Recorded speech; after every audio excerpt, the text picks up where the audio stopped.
Good morning, everybody. We got a busy day today. I mean, it's off the charts busy. So many different things going on, so many different monitors running, all kinds of things happening.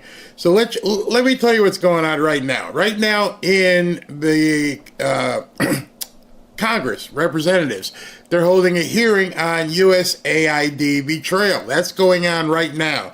In about 2 minutes, the confirmation out of committee hearing for Kash Patel begins. What they're going to be doing is voting him out of committee to get him to the floor for the final vote. We should be some fireworks in this. Then at 10:30, after that, Rfkjr will get his final confirmation vote, and that if he gets through there, then he becomes a new HHS secretary. So we got so much going on.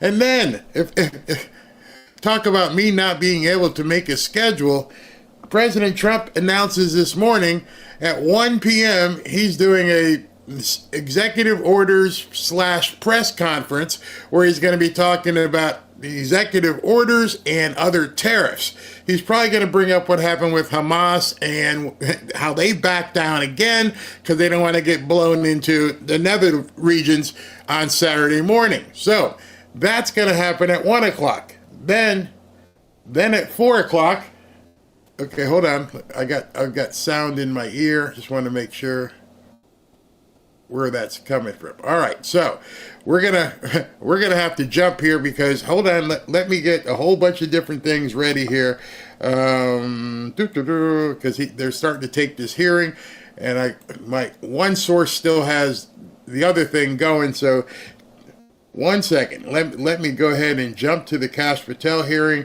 and get that on the monitors. Be right back.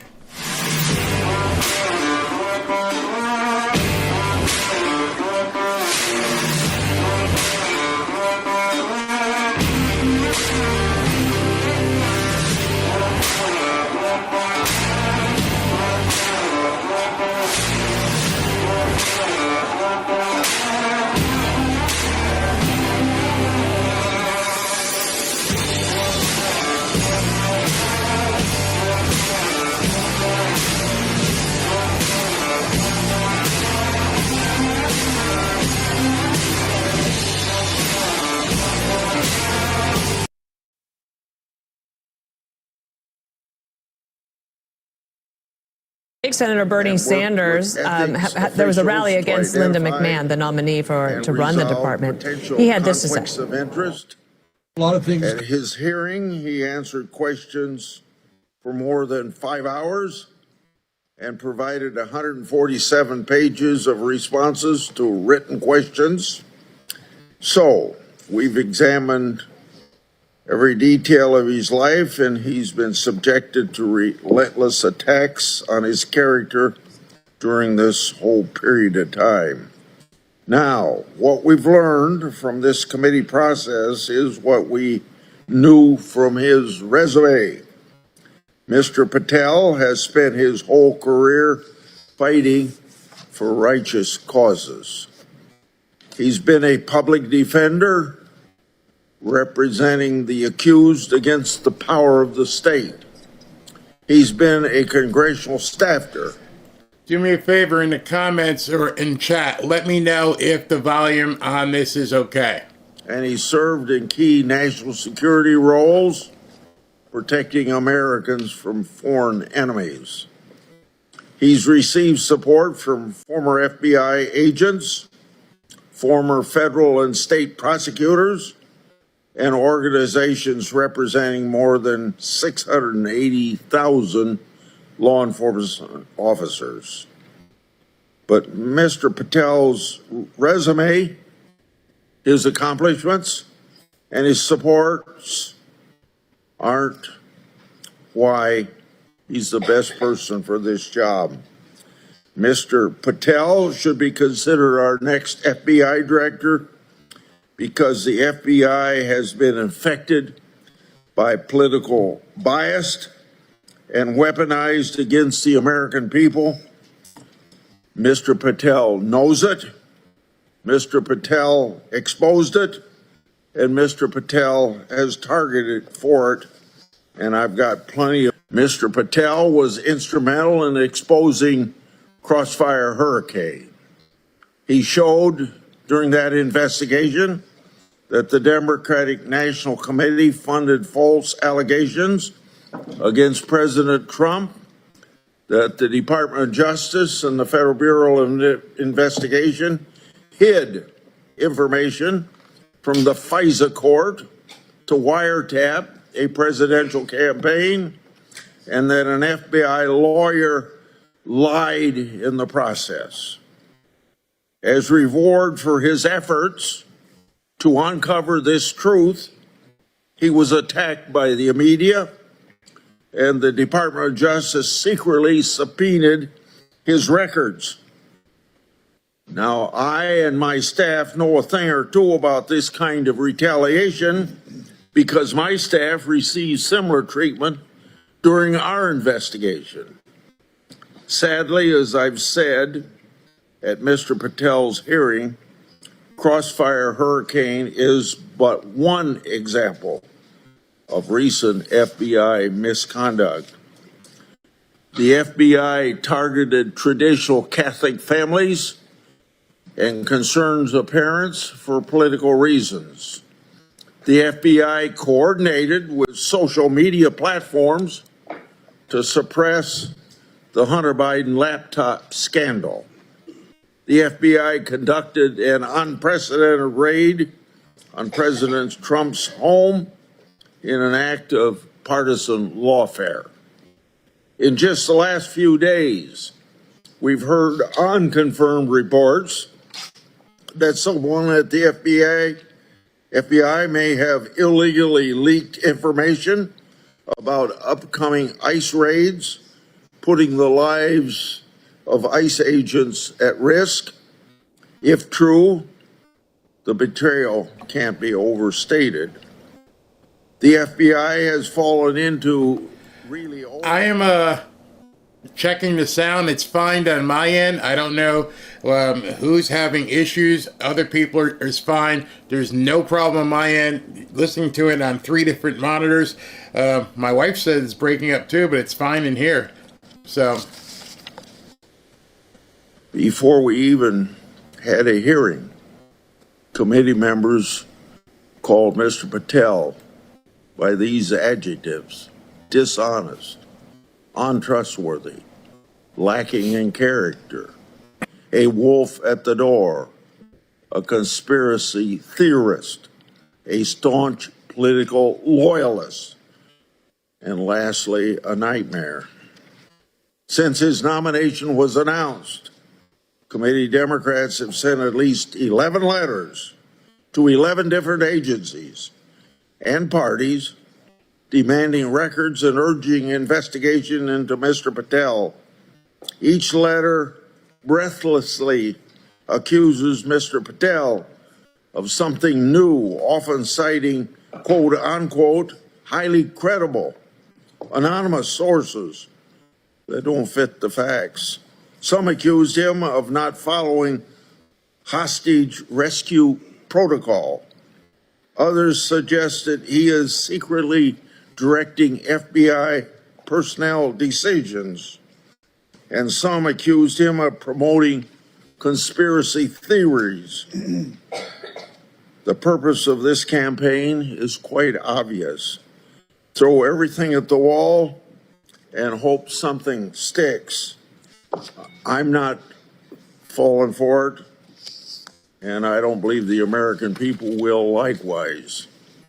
These attacks are unfair, this harassment unwarranted. They show that Mr. Patel won't receive fair consideration from the opposition, and they're directed at a nominee who served his country during both Democratic and Republican administrations. I expect we'll hear more unfair attacks and character smears today, but I'd like to point out a few egregious ones that we've already heard. One of my colleagues suggested that Mr. Patel called the police officers that protected the Capitol on January 6 cowards in uniform, end of quote, or quote unquote. Now, this is completely false. Anyone can listen to this same interview that he gave to hear what he actually said. He said, senior Pentagon leadership who failed to mobilize the National Guard were quote unquote cowards in uniform. His comments had absolutely nothing to do with the people in blue. Mr. Patel has also been accused of mismanaging hostage rescue missions, particularly one in Africa. But numerous national security officials, including General Tata, who was directly involved, have said it is, quote unquote, irresponsible to say Mr. Patel jeopardized the mission and that Mr. Patel, quote, played a large role in the success of the mission, unquote. Mr. Patel has also been accused of having an enemies list. Mr. Patel does not call his book appendix an enemies list, and he said that it is not about political revenge. He believes, as I believe, that those who have abused their positions in government should be called out for breaking the public trust. It's very clear that my Democrat colleagues made their minds up about Mr. Patel long before he was given an opportunity to be heard. And now my colleagues attack Mr. Patel and demand that he come back before this committee to answer for reforms and personnel changes that the Trump administration has begun at the FBI. Of course, it's outrageous, as we all know, to suggest that a nominee should come before the Senate to answer questions for an agency's action that occurred before he gets to be head of that agency. But more importantly, FBI reforms, and yes, even firings, are needed. The Trump administration is cleaning house at the FBI because the FBI is and has been for years infected with political bias and whistleblower retaliation, and I've got a lot to say about that in just a minute. It's long past overdue for the whistleblowers who's been affected by FBI misconduct to be given a voice. So now I'm going to take some time sharing statements from whistleblowers who were retaliated against some of the FBI officials that Trump has recently fired. Now, I'd like to have the White House and my Republican colleagues take note of this, because I think some of these people should be reinstated because of how justly they've been treated. And like you've heard me so many times say, whistleblowers are treated like a skunk at a picnic. And I hope my Democrat colleagues will learn a lesson about how the FBI has previously treated whistleblowers, both under Republican administrations and Democrat administrations, so that we don't have this happening again.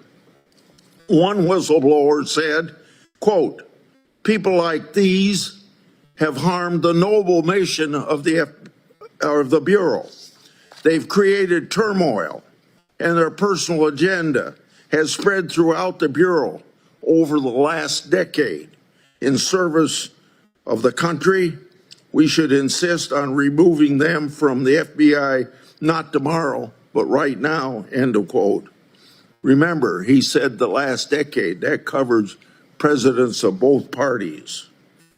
A second whistleblower said, quote, Michael Nordwall had oversight and approval authority over Arctic frost, which required a critical assessment of alleged baseless for opening an investigation of this magnitude and political significance, the failure to raise an objection, much less critically assess Thibault's motives, alone should be grounds for dismissal.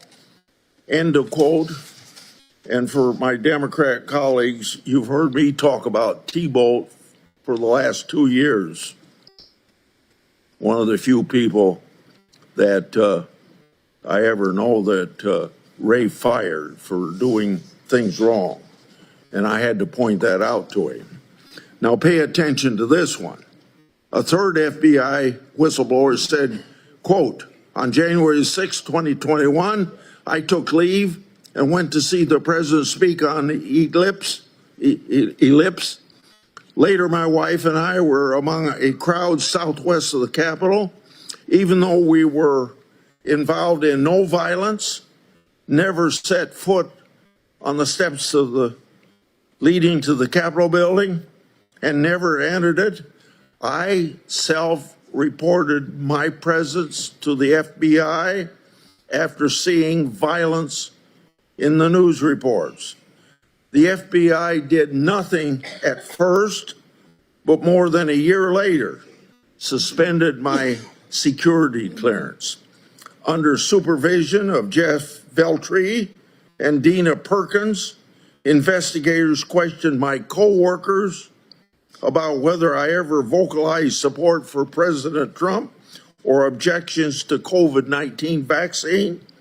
I was forced to take early retirement to pay bills and have essentially been sidelined from employment opportunities due to the FBI abuse of the clearance system to target me for my political beliefs, end of quote. Now you're going to hear these names, Jeff Veltri and Dina Perkins, crop up here quite often. So I don't know who they are, but they're obviously not very good people to have in the FBI when they take retaliation as they have. A fourth FBI whistleblower and a registered Democrat said, quote, as a security division employee, I witnessed abuses committed against multiple employees by FBI senior leaders, particularly by Jeff Veltri and Dina Perkins. I also saw a security division retaliated against 5 of its own employees for protesting these unlawful practices. Because I spoke out against these abuses, Perkins and Timothy Dunnan suspended my security clearance, costing me my job and continuing employment, totaling approximately $700,000 in lost wages and retirement benefits, end of quote. A fifth whistleblower said, quote, although some of my FBI leaders who abused the clearance process, like Dina Perkins and Jeff Veltri, have already left, they weren't alone. Timothy Dunham approved Perkins' wrongdoings and engaged in his own. While most security division employees are fantastic, some FBI leaders still remain within the security and integrity and investigation section who will continue this abuse of the process. From FBI whistleblower Marcus Allen, quote, Jeff Veltri and Dina Perkins caused the suspension of my security clearance because I questioned whether the FBI director was truthful to Congress and whether the FBI was obeying the laws and constitutions in the January 6, 2021 investigations. Their actions left me without pay for 2 years, while other FBI officials prevented me from having other income. Although the FBI ultimately reinstated my clearance and settled my lawsuit, my career at the FBI was over, and the financial and emotional damage to me and my family will never be completely restored. Why should you have to hire a lawyer and sue just because you use your constitutional right of free speech. Another FBI whistleblower said, quote, after I was assigned to review Marcus Allen's security clearance case, I noticed the file was missing relatively. I'm going to start this quote over. After I was assigned to review Marcus Allen's security clearance case, I noticed the file was missing relative communication of Jeff Veltri, who ordered the opening of the case. Dina Perkins and FBI attorney Tasha Gibbs. Allen was entitled to those communications, which were evidence that his clearance suspension was retaliatory.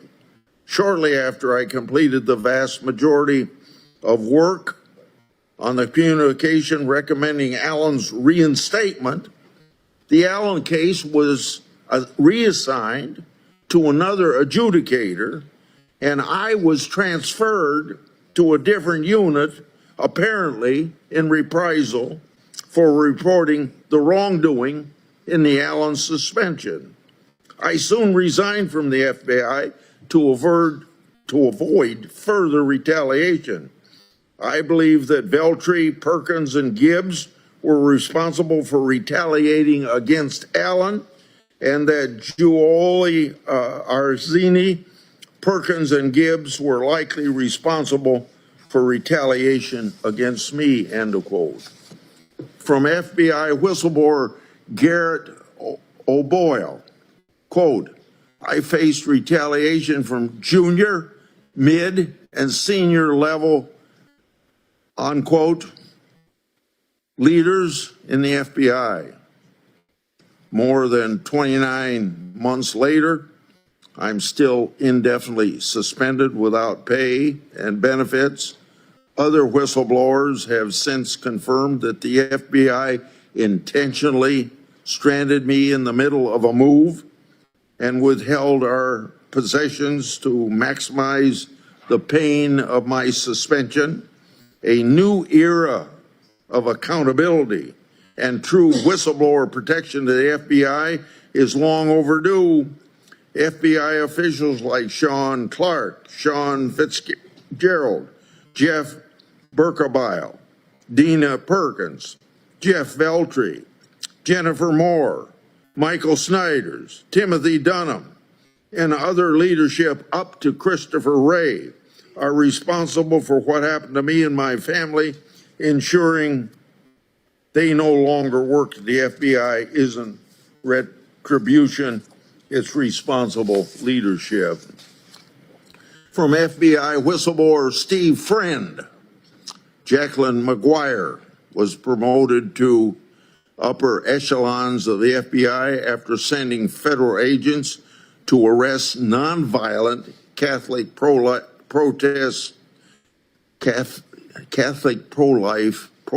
Mark Houck at gunpoint. As someone who lost my career by blowing the whistle on these kinds of abuses and needlessly risky tactics for cooperative subjects, I was offended by her being rewarded rather than held accountable.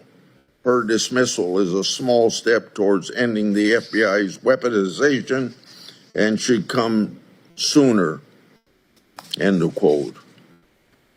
From FBI whistleblower Mike Zoomer, quote, after witnessing federal prosecutors favor a sexual predator district attorney who used the power of his office to sexually abuse vulnerable women, I reported their wrongdoing to the presiding federal judge. Although the allegations weren't classified, the FBI suspended and later revoked my security clearance.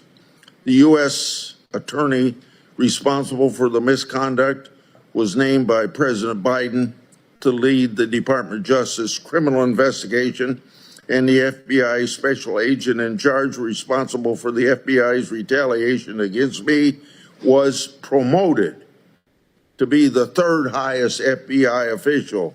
He soon retired after he harassed a young female subordinate. Meanwhile, I went through an 8-year process to be reinstated, only to have the Biden DOJ affirm the FBI's revocation of my security clearance in December 2024, finalizing my removal. See how removing a security clearance is a tool to retaliate and ruin people professionally.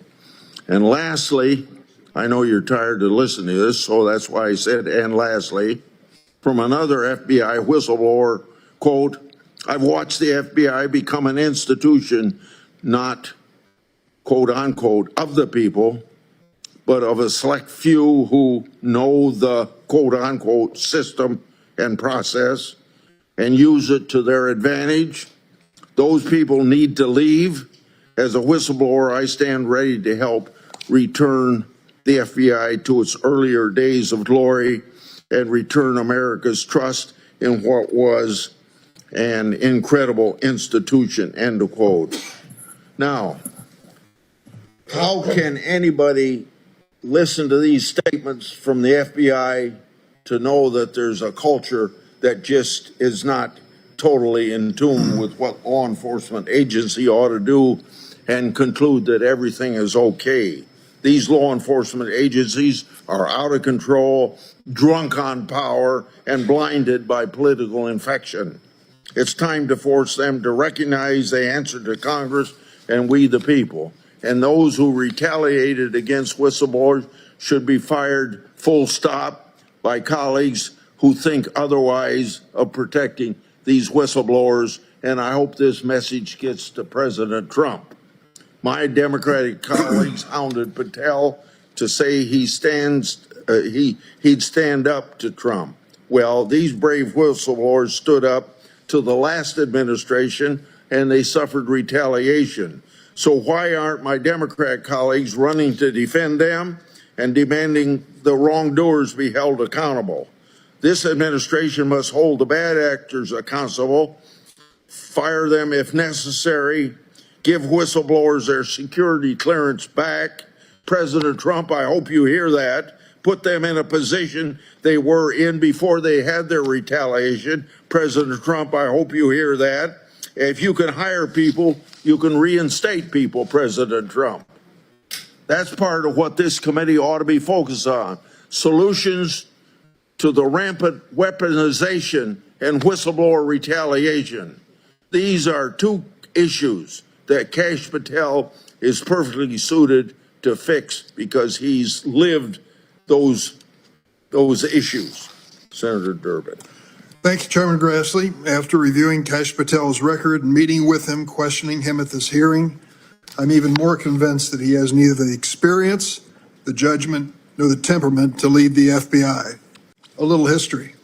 50 years ago, Frank Church led an effort to investigate the Federal Bureau of Investigation. They came up with a sweeping reform and conclusion.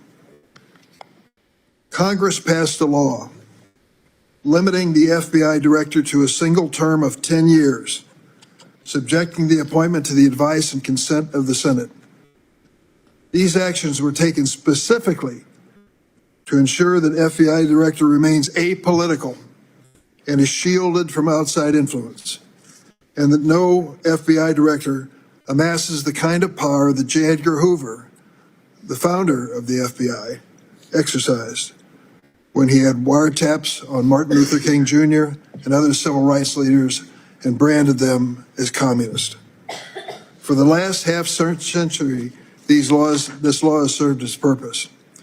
At Mr. Patel's hearing, one of my Republican colleagues suggested that consideration of an FBI director is a, quote, shirts and skins game, quote unquote. That is clearly incorrect if you look at the record. I've served on this committee for more than 20 years during the consideration of 4 FBI director nominations, Bob Mueller twice, Comey, and Wray before this one. Each of these directors was a Republican, and I voted for all of them. some game of shirts and skins. What it boils down to is this agency should be above politics. What we have just heard from the chairman is an invitation for a political free-for-all if Kash Patel is chosen as the head of this FBI. I will not be surprised when my Republican colleagues again claim that the Democrats have weaponized the FBI, as we've already heard, despite the fact for the last 50 years, every single Senate-confirmed head of the FBI has been a Republican. Even former Chris Wray, former director, has been a frequent target of outrage. My Republican colleagues conveniently never mention that Director Wray is a lifelong Republican, nominated to the position by Republican President Donald Trump, and confirmed to the position, get this, with the unanimous support of Senate Republicans. Unanimous. As a reminder, President Biden kept Director Wray, a Republican appointed by President Trump, in that position. But because he did not do his bidding, President Trump forced Wray out and nominated Mr. Patel, an inexperienced loyalist to the Trump administration. It turns out that Mr. Patel is already seeking retribution on behalf of President Trump, despite his status as a private citizen. As I revealed earlier this week, multiple whistleblowers have disclosed to my staff highly credible information indicating that Mr. Patel, a civilian, is personally directing the ongoing purge of senior law enforcement officials at the FBI. The ramifications of these terminations are dangerous and they go beyond Mr. Patel's fitness for office. This purge has greatly weakened the FBI's ability to protect the country from national security threats and made America less safe. This week I invited the head of the organization that represents FBI agents to come to my office and talk to me about the morale at the FBI. 2 women came and visited with me. Both of them had served as FBI agents for long periods of time, one for 22 years and another for 17 years, and they both were proud to tell me their fathers were FBI agents before them. They said to me they have never seen this kind of thing happen in the transition of one president to another when it comes to the FBI. There is only one person, nominally and officially, who is political at the FBI, the director. All the others are professional and career employees. One political person. But now there's been requests from this administration, for example, to produce the names of all of the agents and staff at the FBI who worked on the January 6th insurrection mob that assaulted the Capitol. Think about that for a second. 38,000 employees at the FBI. How many do you think worked on that case?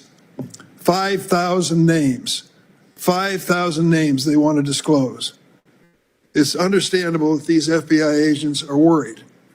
They realize that the people who were engaged in that mob action on the Capitol, many of them were dangerous people, despite the full pardon given to them by Donald Trump. Let me tell you about one of them, just to give you an example. And if you question whether the FBI agents should be reluctant to have their identities and the identities of their families made public, his name was Guy Rfkjr. He was the first defendant to stand trial on charges related to January 6th. Sentenced to 87 months in prison for bringing a firearm into the Capitol that day. Rfkjr's 19-year-old son, Jackson, turned him into law enforcement after the attack. Jackson also indicated that Rfkjr had threatened to shoot him personally and his sister Peyton if they reported him to authorities. After receiving a pardon from President Trump, Rfkjr attended Kash Patel's Senate Judiciary Committee meeting in this room. He posted on social media the following, and I quote, "Present and in support of Kash Patel, as the leftist commies continue to spew lies, misinformation and disinformation, my man, clean house Kash." We are inviting a political disaster if we put Kash Patel into this job.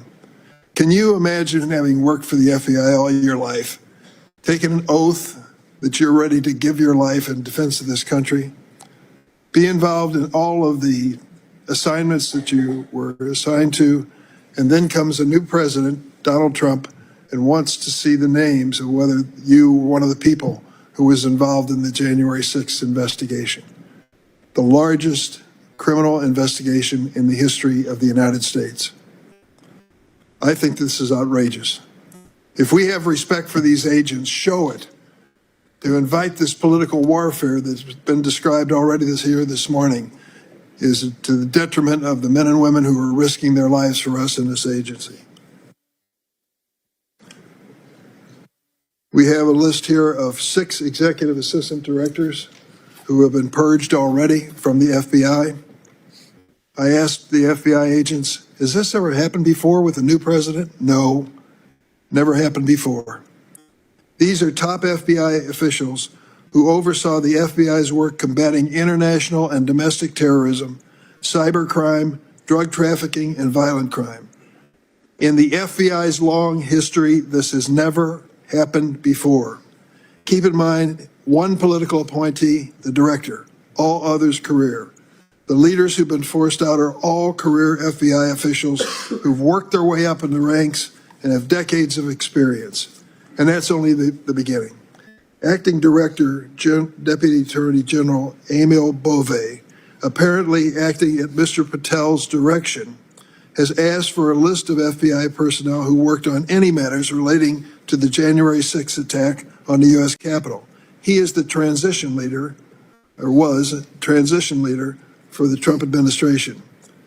Meanwhile, 1,600, including one of the individuals I just described to you, January 6 defendants who were given blanket pardon by Trump are on the loose.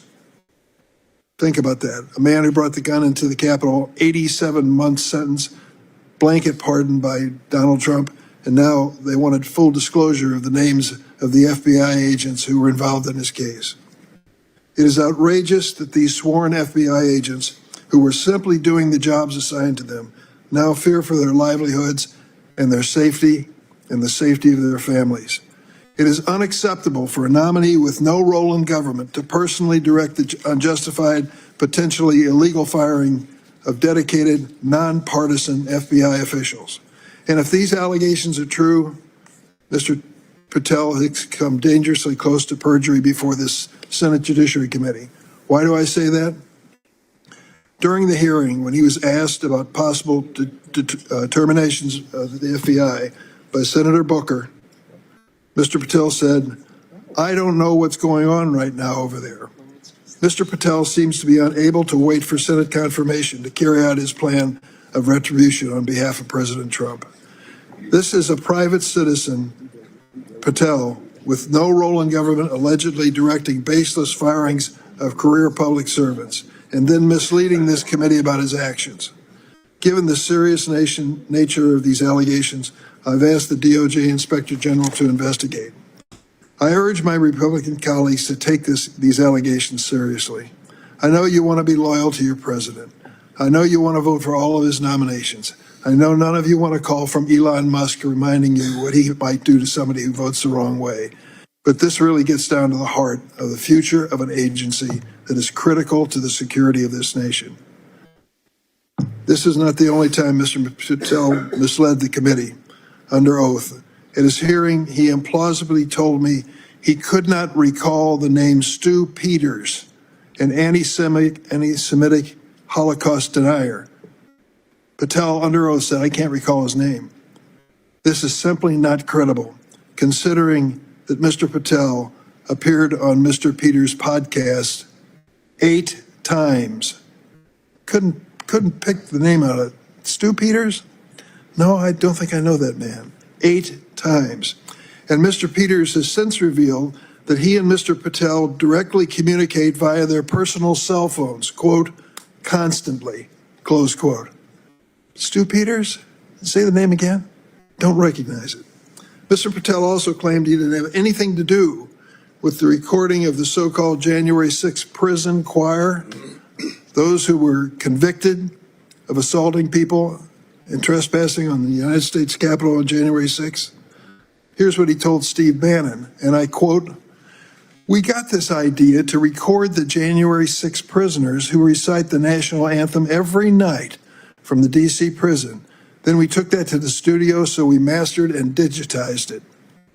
And he said he had nothing to do with it under oath. Mr. Patel has demonstrated a lack of sound judgment by associating with extremist figures like Mr. Peters, who have well-documented histories of racist, anti-Semitic, and conspiratorial statements. But now, somehow, my colleagues on the other side are silent. Mr. Patel clearly lacks the temperament to lead the FBI. Don't take it from me. Read his own words. I wonder if any of my Republican colleagues accepted my invitation to read this book, and I did read it. Government Gangsters.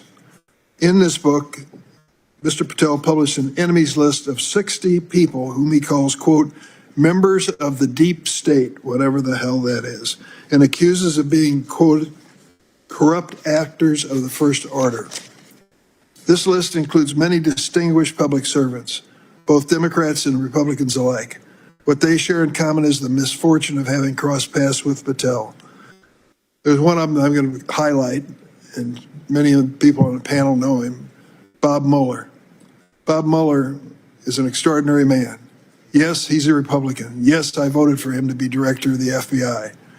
He finished his college career and enlisted in the Marine Corps to serve in Vietnam. He received a Purple Heart and a Bronze Star for his combat duty.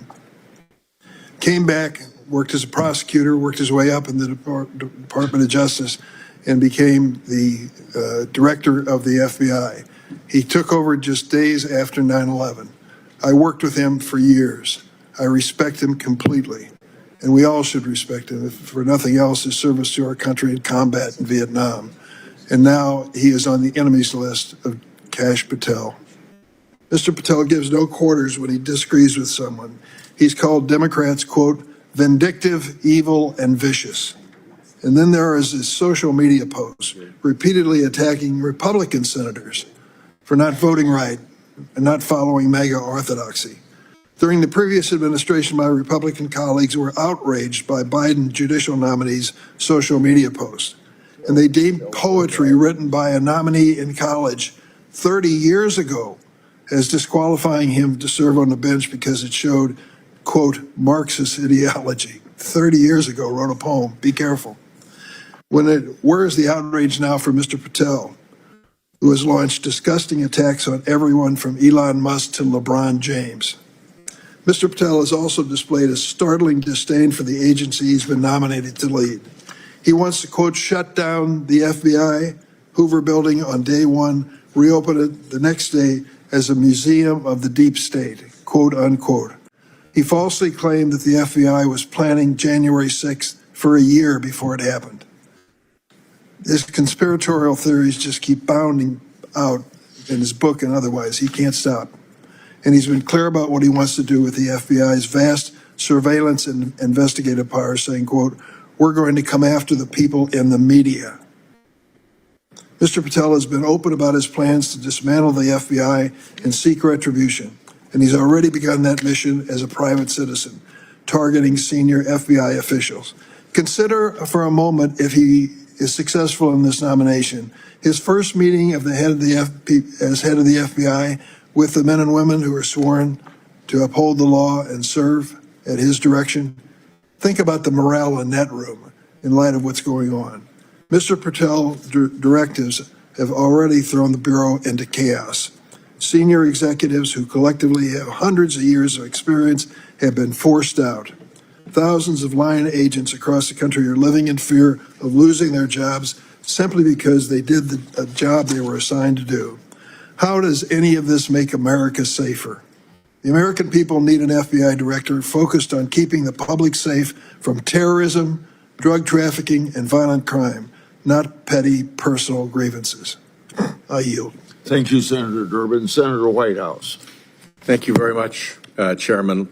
Let me start by disagreeing with the notion that what took place with respect to the cases against President Trump was weaponization. I know that's the Republican theory of the case, But the other reason why the FBI and the Department of Justice would investigate Trump for crimes is because Trump was doing crimes. And there was adequate predication to pursue investigation of those crimes. And indeed, in every case that I'm aware of in which those cases were allowed to go to judgment, the president was convicted. So we can't allow the weaponization narrative to just remove the notion that the guy was investigated and prosecuted for crimes because he did the crimes. Once you start with the notion that Trump is not a criminal but a victim, you then have to invent the conspiracy that victimized him. And once you've propagated that conspiracy, you then have to find who the conspirators are. So then you have to go after FBI agents and DOJ folks in order to prop up that theory. The way that ended in Soviet Russia was with show trials of the individuals who were allegedly in the conspiracy. The way that ends in Trump's America is with agents and prosecutors forced out in mass purges that may well, as the ranking member Durbin has pointed out, been driven by Kash Patel as a private citizen. So starting with that point, there are three reasons why Kash Patel is extremely dangerous. One is all of his wild MAGA behavior. This is a guy whose judgment is beyond questionable. It's appallingly bad. We have a lot of quarrel about whether his enemies list is an enemies list and whether we're smearing the guy by saying that his enemies list is an enemies list. Here's what he said about it. He showed his enemies list and said, "The manhunt starts tomorrow." If they're not your enemies, why would you start a manhunt against them? He called them the criminals themselves and showed a picture of his enemies list. If criminals aren't your enemies, as head of the FBI, who are? He retweeted a video showing him chainsawing the heads off of people on his enemies list. If you're chainsawing the heads off of people, are they not your enemies? So the invention that this is not an enemies list requires people to go into just fantasy land. And these are his own statements. These aren't our accusations. These are Patel's own words. Going after people in the media, impeaching judges who disagree with us, shutting down the FBI Hoover building, on and on and on. This guy is a flagrant extremist with appallingly bad judgment. Second point, we don't know enough about this mischief yet. There are real open questions. We've never in this committee had a person come for a serious senior law enforcement position who had testified in a grand jury criminal matter, and we don't know what he testified about. He's entitled to tell us. That's basic grand jury rule 6E law. But this side of the committee is completely covering that up. We have absolutely no statement from Patel about what his grand jury testimony was. And he's at liberty to give that to us. He just won't. And Republicans won't tell him to. So he gets away with it. He pled the fifth. You don't get to plead the fifth without a real and genuine concern that you can be prosecuted for a crime. What crime? We're entitled to know. We've never had somebody come through this committee for a high senior law enforcement position who had pled the fifth. He's got the right to do that, of course. We've got the right to know. And by the way, when he exercises the right to do that in a civil proceeding, that entitles the jury to draw the adverse inference that what he is covering up in the civil proceeding with his Fifth Amendment assertion is against his interests. A judge will instruct a jury about that adverse interest, and we're not supposed to draw an adverse interest in this committee when we're not told about his Fifth Amendment assertion. There's all this weird stuff that's come up since about investments in Chinese companies in the Cayman Islands vesting while he will be FBI director. If the guy is supposed to be investigating Chinese intrusion into our intelligence faculties, if we're trying to investigate Chinese fentanyl trafficking into our country, why do we want an FBI director who is somewhere between $1 and $5 million into a Chinese company through a Cayman Islands shell? And then there are the Russia connections. I'll get to those at the end. We don't have to, where everybody's fond of saying these are Democratic smears. Actually, go to the Trump appointees who worked with this guy. What are they warning us? They're warning us, Trump National Security Advisor John Bolton, I didn't think he was qualified. I was forced to hire him. That's some recommendation from a colleague. His deputy, Charles Kupperman. Patel's ideas are ludicrous. He's absolutely unqualified for this job, untrustworthy, an absolute disgrace to even consider an individual of this nature. Definitely you want that on your resume by way of a recommendation from a former supervisor. Attorney General Barr said Patel has virtually no experience that would qualify him to be the deputy director of the FBI, and now he's back as the director of the FBI. And Trump's CIA director, Gina Haspel, threatened to resign rather than allow this guy into her office as her deputy. And if you go beyond the Trump appointees who are warning us about this guy, you can go to the last time he testified in court, which was in Colorado, and here's what the court found about him. That Patel was not a credible witness, that his testimony was illogical, and it was completely devoid of any evidence in the record. Okay, I've been an attorney general, and I've been a United States attorney, and I've put state police troopers on the stand, and I've put FBI agents on the stand.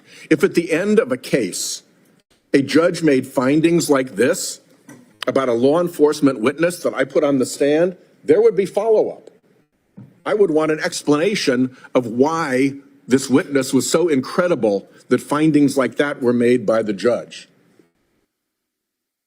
It would be a significant issue with respect to that witness's continued performance in office.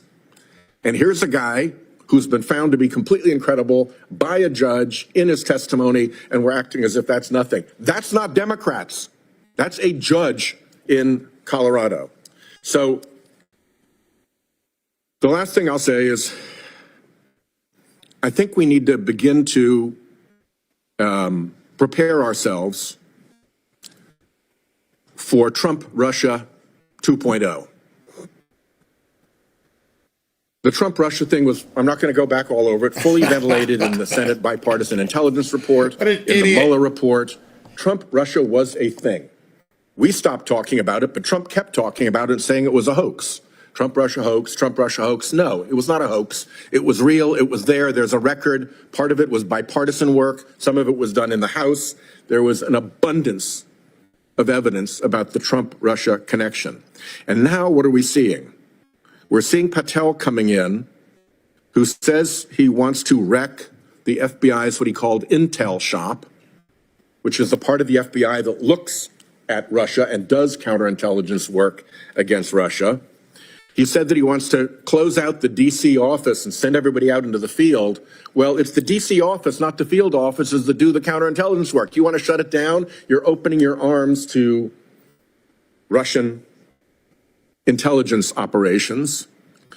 You go just across to the Attorney General's office, and there's Attorney General Bondi. What's the first thing she does when she gets in? Closes all the kleptocrature and kleptocracy investigation offices of the Department of Justice. Gee, who were they pursuing? Putin and his oligarchs. You shut down the group that has successfully grabbed assets off Putin's crooked oligarchs. What a signal that is.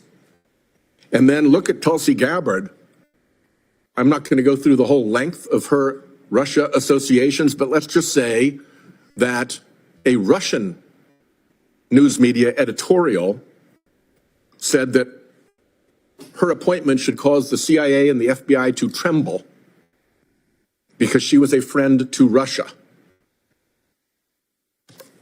Who defends us against Russian intelligence operations and Russia's criminal operations in the United States. It's the FBI, it's the Department of Justice, and it's our intelligence community. The people in charge of each one have sent powerful signals that they are shutting down our defenses when it comes to Russia. And we're about to head to the Munich Security Conference, where we are seeing Mr. Art of the Deal and his operatives giving away every piece of leverage that we have over Putin with respect to Ukraine. It is unilateral disarmament to throw Ukraine under the bus and give Putin what he wants. So mark my words. This Patel guy will come back to haunt you. Every piece of evidence shows that, and it is not Democrat evidence. It's his own words, it's his own colleagues, and it's judges evaluating his credibility. And Trump Russia is going to come roaring back if it's not already back. We should be on our guard about this nominee, and we should be on our guard about Trump Russia. Thank you, Chairman. Thank you very much, Mr. Chairman. I oppose the confirmation of Kash Patel to serve as the next director of the FBI. The director of the FBI leads our nation's most important law enforcement agency, made up of more than 38,000 employees. I have tremendous respect for the men and women of the FBI. They take on violent crime. They get fentanyl off our streets. In our state, they have investigated incredibly complex matters, including a case a few years back that was the biggest white-collar case outside of Madoff for years. They have done such a good job, and we are proud of them. I have supported FBI directors under Republican presidents, including President Trump's last nominee, and Democratic presidents. The nonpartisan career public servants at the FBI risk their lives to keep us safe. Their motto, FBI, fidelity, bravery, and integrity. And they deserve a director who respects the work that they do and who embodies the core values of the FBI. That, unfortunately, is not Kash Patel. Let's start with fidelity. A director's loyalty to the American people, the Constitution, and the rule of law is paramount. But Mr. Patel made it abundantly clear that he is loyal to the president, and that is his calls for retribution. When you look back at Mr. Patel's writings, at his interviews, at what he has done in his life, that his focus is the loyalty to the president and not to the people of this country. Mr. Patel has threatened the president's critics. As he said, I quote his words, not just in the government, but in the media, end quote. On one podcast in December 2023, he said, and I quote, "We're going to come after you, whether it's criminally or civilly." On a podcast just last August, I know sometimes our colleagues, we have writings or we have interviews of people that are 10, 15 years ago. These are all recent. Just this August, he said, when Trump wins in 2024 and is in power in 2025, we can prosecute them, referring to Justice Department officials. And when I asked him about it in my written questions, he replied about that comment, he replied that, quote, he made those comments in a television interview, not in a court of law or before the committee, as if the venue minimizes the threat. And in fact, at his hearing before this committee, he had opportunity to walk back that threat and others. He chose not to. Nor did he try to explain his so-called deep state list of former government officials, including many Republicans who served in the last Trump administration, including Attorney General Barr, who Republicans on this committee have repeatedly commended for his service. But he is on, Barr is on, Kash Patel's deep state list. He also criticized former CIA Director Gina Haspel, numerous elected officials, including the former head of Veterans Affairs, Dennis McDonough. I remind our colleagues on the other side of the aisle that Bill Barr said about Patel this, Patel has virtually no experience that would qualify him to serve at the highest level of the world's preeminent law enforcement agency.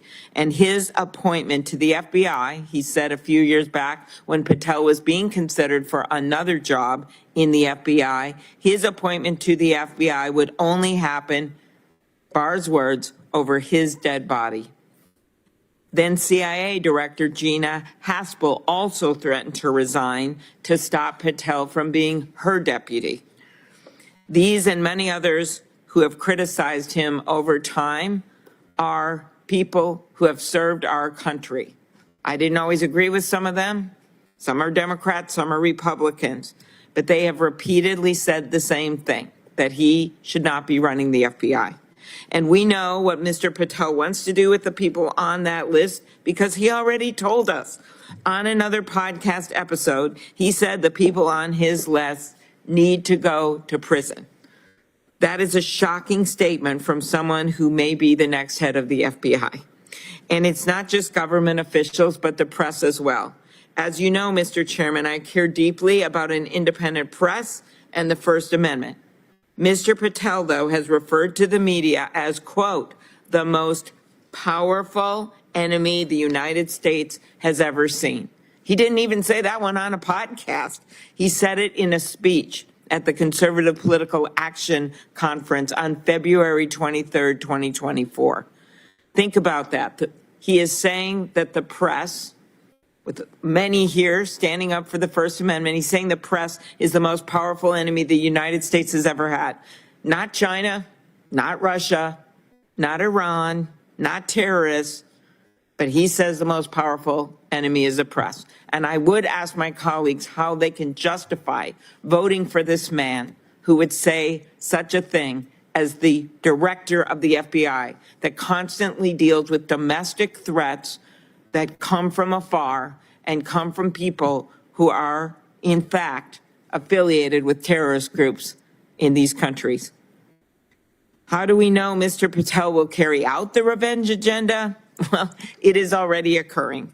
At his hearing, Mr. Patel did say, quote, all FBI employees will be protected against political retribution. And yet, mere hours after those remarks, the administration forced out 8 of the Bureau's most senior career public servants who serve in nonpartisan roles. One day later, an email was sent to FBI employees requesting a list of everyone who had worked on January 6 cases to determine whether any additional personnel actions are necessary. That's their quote. Think about this. Thousands of agents, maybe people who had just joined the FBI, are asked to work on a case. It happens all the time. Anyone in a workplace knows what I am talking about. But in this case, if you are affiliated with any kind of case that Mr. Patel did not like in the past, well, then you need to be on some list. They get assigned to a case because a violent felony occurred on January 6th. Everyone in this room that was there know exactly what I'm talking about. People assaulted police officers. And now those agents who were simply doing their job find themselves on a list for personnel action. That is not right. That will not make Americans safe, and that will destroy the Federal Bureau of Investigation. This isn't fidelity to the Constitution. This isn't fidelity to the rule of law and impartial law enforcement. It is an affront to it. That's fidelity. Second, bravery. Let's talk about bravery. Now, we all know that Capitol Police showed bravery far and above the call of duty on January 6, 2021. Every one of the members of this committee have talked about the fact that the police officers protected us and were brave. But rather than recognize the officers' bravery, Mr. Patel accused those who testified, officers, on January 6, of lying. When asked if Capitol Police officers told the truth in the January 6 committee hearings, Mr. Patel said, and I quote, no, and lying under oath is a federal offense and they should be investigated for it. Yet he claimed at his hearing that this wasn't accurate.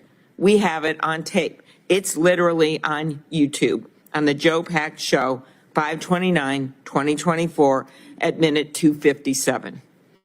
You know who else exemplifies bravery? The men and women at the FBI who every day put their lives on the line and keep us safe. What does Kash Patel think of these public servants? He wrote that, again, I quote, "The FBI has become so thoroughly compromised that it will remain a threat to the people unless drastic measures are taken," end quote. He has called the men and women who keep us safe, quote, "utterly corrupt," and called for a, quote, "comprehensive housekeeping," end quote, of the FBI. That's from his book, page 73 and page 85. He also called for shutting down the FBI headquarters, and you know what happens at that headquarters. This is where they coordinate the investigations of complex cases, including terrorism and cybercrime. Happened on the Sean Ryan Show, 9/2/2024. What are the facts? Under Christopher Wray's leadership, who was a Trump appointee, the morale of the agents and personnel at the FBI has improved significantly. 3 times as many people are applying to the FBI under Christopher Wray's leadership and during his term than when he started. 3 times the number. How can you say there's some horrible corruption? People actually want to go work there. They want to be an FBI agent. They think that it is a job of public service, that is an honorable job. I don't think the FBI is a threat to the people or utterly corrupt, as Kash Patel has said, and I actually don't think our colleagues on the Republican side of the aisle believe this either. I think that they admire the people that work at the FBI. The men and women of the FBI show us every day what it means to embody bravery, and now we need to show them that we can be brave as well and tell the president no. And if our colleagues on the Republican side on this committee will not join us in just saying no one time to the president, maybe some of them will join us in the greater Senate body on the floor. So that brings us to integrity, FBI. The FBI runs on facts. It runs on truth. Without truth, the whole system breaks down. And Mr. Patel in his hearing made abundantly clear why this nation should be so concerned about putting someone in this job for whom there is such a lack of trust. Mr. Patel did not even have the integrity to stand by his own words to this committee. His own words. Repeatedly, I asked about these statements. Own them, man. Just say, yeah, I said it. I believe that. I believe we should shut down the FBI headquarters. I believe they're all corrupt. These are things that he has said, not 10 years ago, not when he was a student, in the last year. Instead of disavowing or providing the explanations for reckless past statements, Kash Patel repeatedly misled this committee, dodged questions, and claimed ignorance, despite the fact that all of his statements are on the record for all of us to see. How can we have an FBI director that doesn't even remember what he said 6 months ago? The director of our nation's most powerful law enforcement agency must be forthright and trustworthy. He must follow the facts and carefully analyze evidence before drawing conclusions. Mr. Patel has made clear that his allegiance is not to the truth. He has put ideology and his loyalty to Donald Trump ahead of the facts. Mr. Chairman, independence of the FBI from the White House is critical. The FBI director has immense power to direct surveillance, investigate American citizens, and recommend when charges be brought. The next director's loyalty must be to the people and not the president. And even if someone was to put in someone who is their friend, which has happened in these jobs in the past, why would you pick this person who has repeatedly maligned the agents that work at the FBI?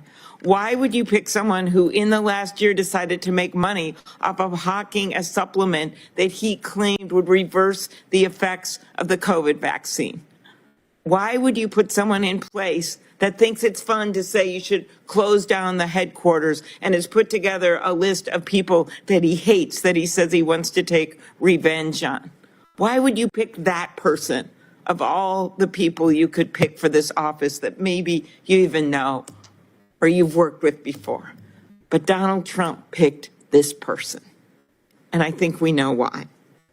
The fact is, federal law enforcement and the American people deserve a director who embodies the Bureau's model: fidelity, bravery, integrity. The men and the women of the FBI deserve better than this nominee, and I ask our Republican colleagues to stand up for the agents that work there and to stand up and say no once.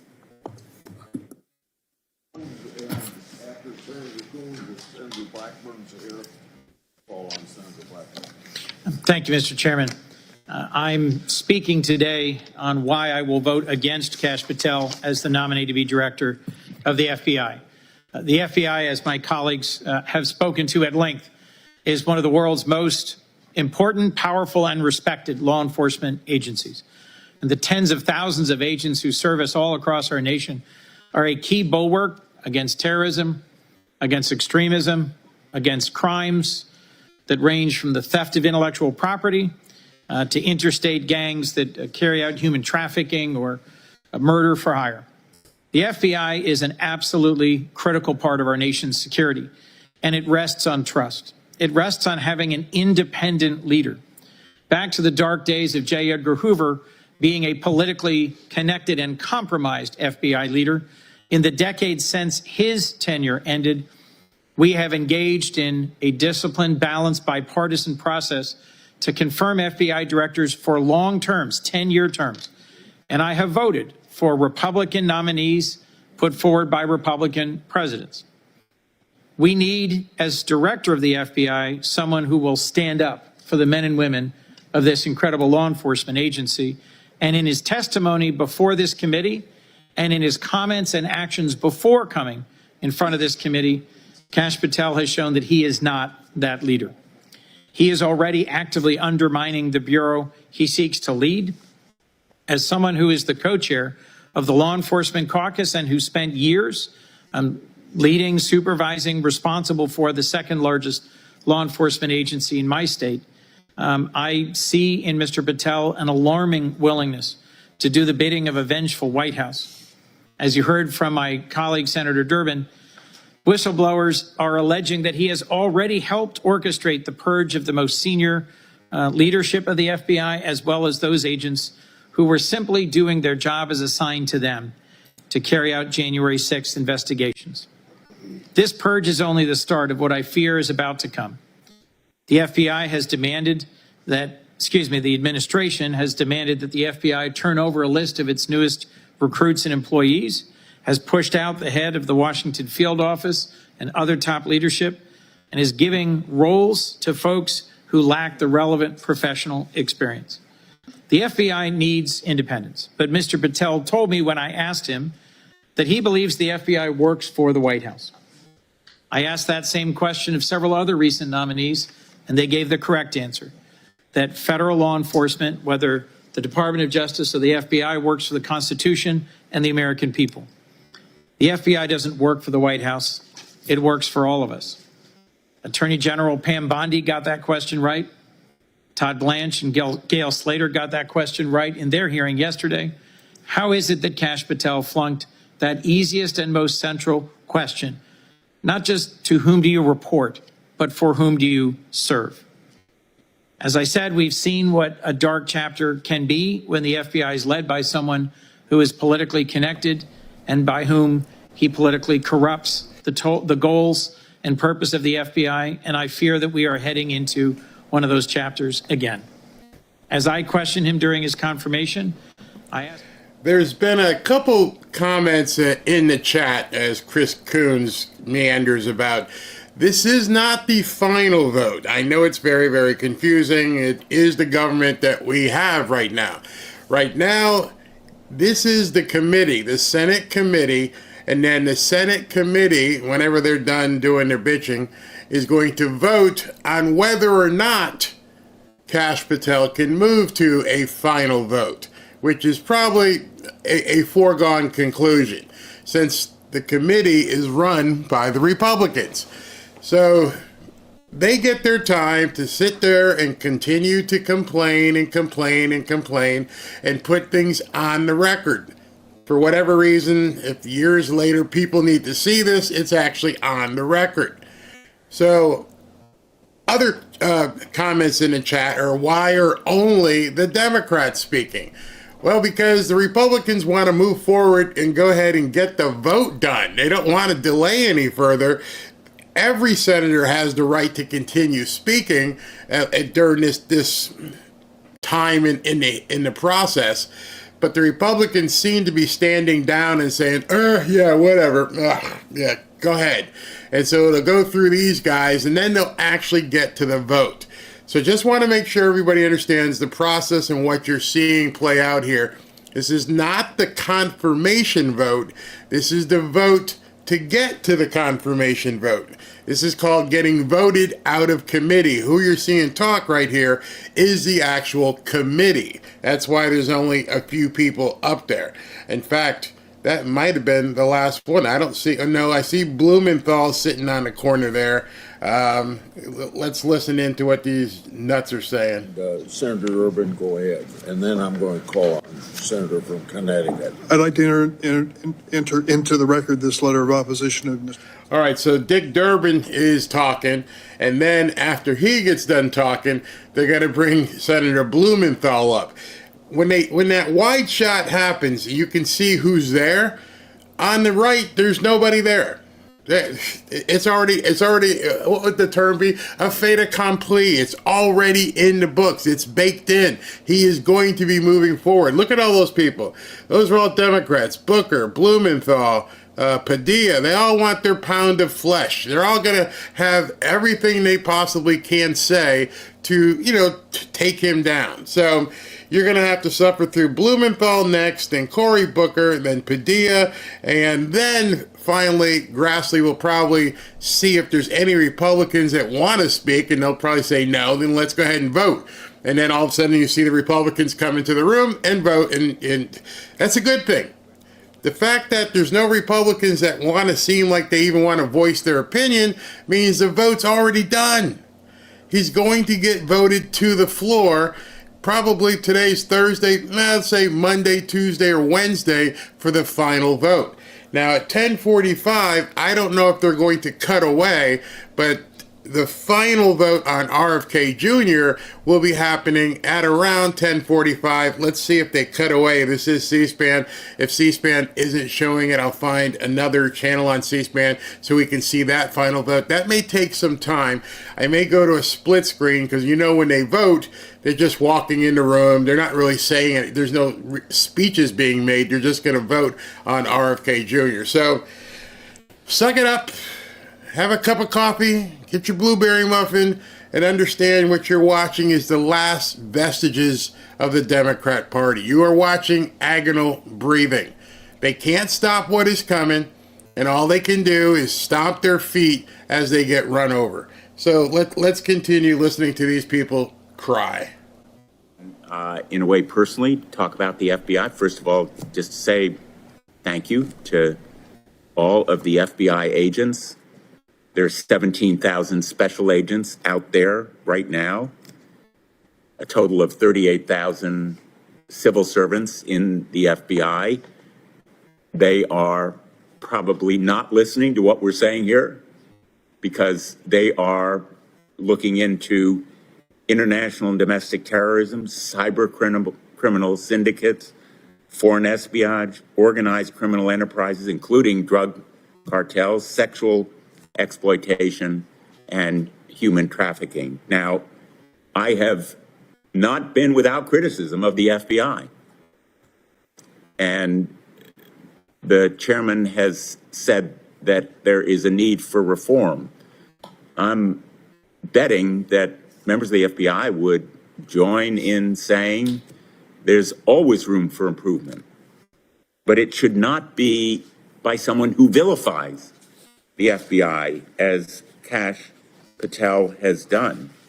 He has said about the FBI that it is a powerful and cunning part of the deep state.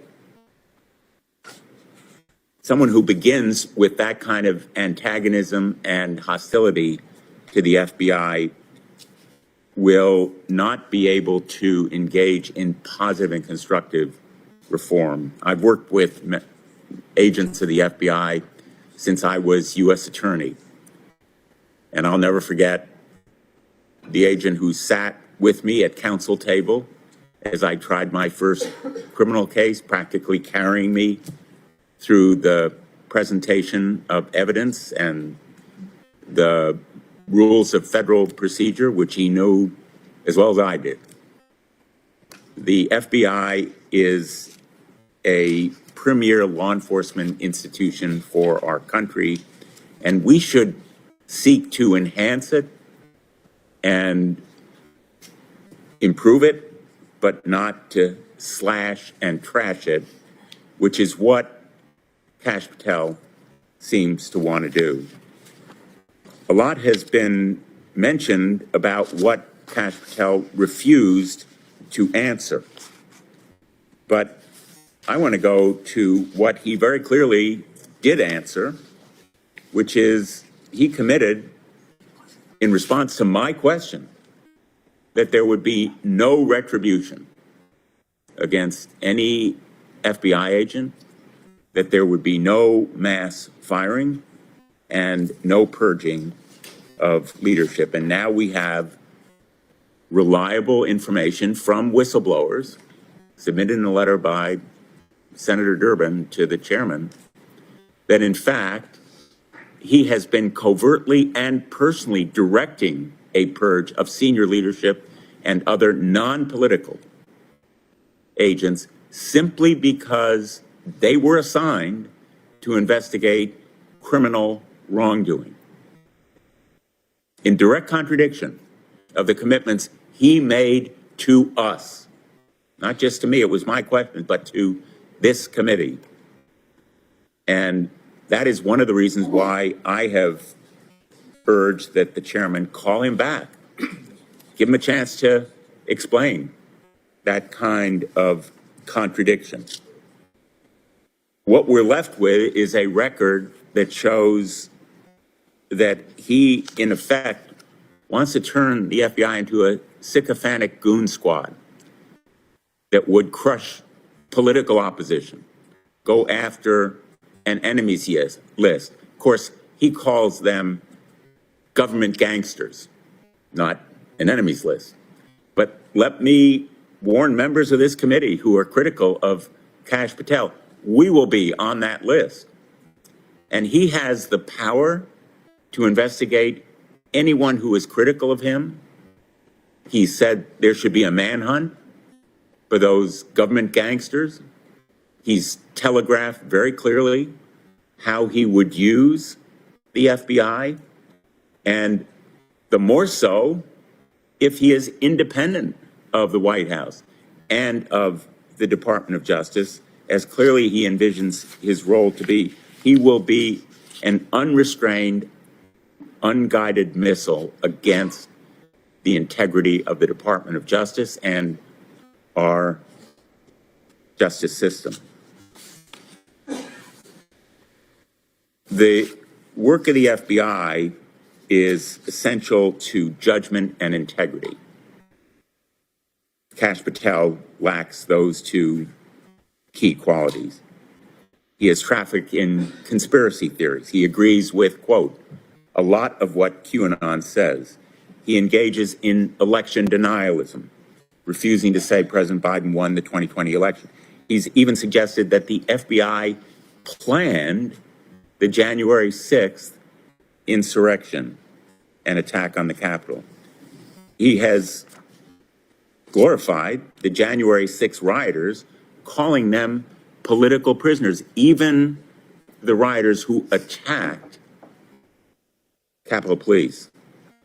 He produced a song with the so-called J6 choir. Those were individuals in prison for having attacked police officers. He tried to deny that he had produced the song at his nomination hearing in response to my question, saying, quote, I didn't have anything to do with the recording, end quote. But in response to my questions for the record, he acknowledged that he is one of the producers of the song. He couldn't have denied it because he boasted about it on a podcast. How could he have nothing to do with the recording if he's one of the producers? Let's just be very direct. He was less than truthful to this committee about his role because he knew that his actions amplifying and glorifying the cause of violent criminals who attack police would be an embarrassing obstacle to his confirmation. Only one of the ways that he experienced a confirmation conversion. And looking at the members of that J6 choir, you can well understand why he wanted to disavow any connection with them. Julian Cater, who pepper sprayed the U.S. Capitol Police Officer Brian Sicknick, who died the next day. Ryan Nichols, who pushed the crowd against officers defending a door to the Capitol and sprayed officers with pepper spray. James McGrew, who pushed and struck officers and launched a handrail at them. Political prisoners? Worthy of glorification? Not by the future director of the FBI, certainly.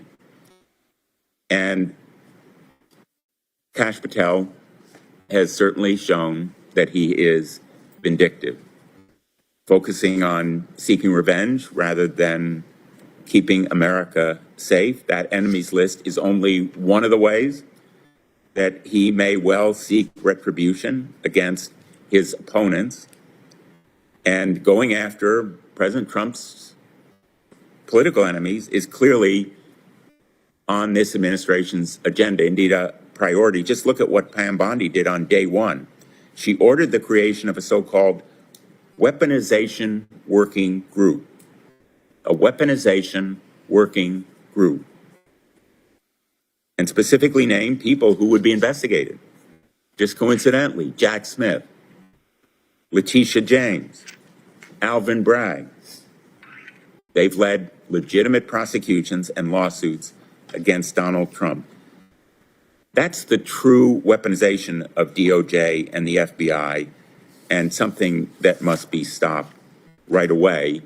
And now is the time to do it with this nomination, to stop retribution and revenge in the Department of Justice as a priority and a modus operandi, and to send a message that it won't be tolerated.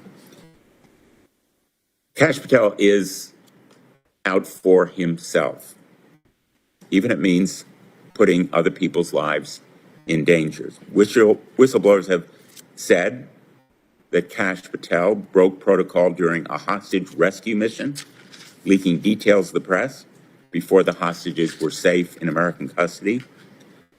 And during a different hostage rescue mission, former Defense Secretary Mark Esper and said Kash Patel lied about receiving permission from the Nigerian government to enter their airspace.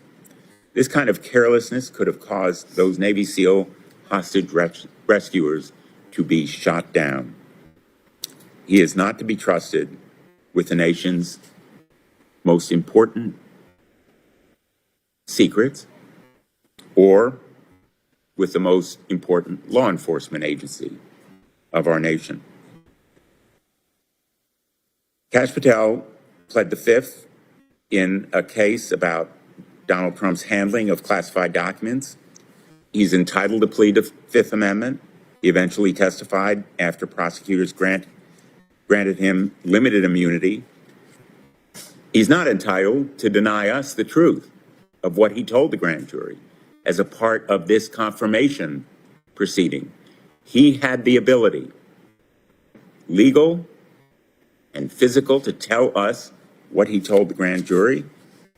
We all know, all of us who have prosecuted, that grand jury witnesses are told you can talk about it if you wish. Sometimes they're discouraged from talking about their testimony, but they have the legal right to do so. He had the legal right to tell us about his testimony, but he refused to do it. And he aided us only marginally in seeking that grand jury testimony, which I still feel we need to see, along with the second volume of the Jack Smith report. I want to close by saying that we have a pretty good idea of what the outcome will be today. And I am appalled that my Republican colleagues are prepared to confirm a man so publicly hostile to the agency, its people, its goals, its mission that he intends to lead. We have a responsibility here. Willful ignorance and support of Kash Patel will turn the FBI potentially into a sycophantic goon squad ready to crush political opposition instead of the independent law enforcement agency that the nation needs and deserves. These votes will haunt my Republican colleagues. They will come back to haunt them when Kash Patel does even a fraction of what we have warned about his doing, and the American people should hold them accountable. Thank you, Mr. Chairman.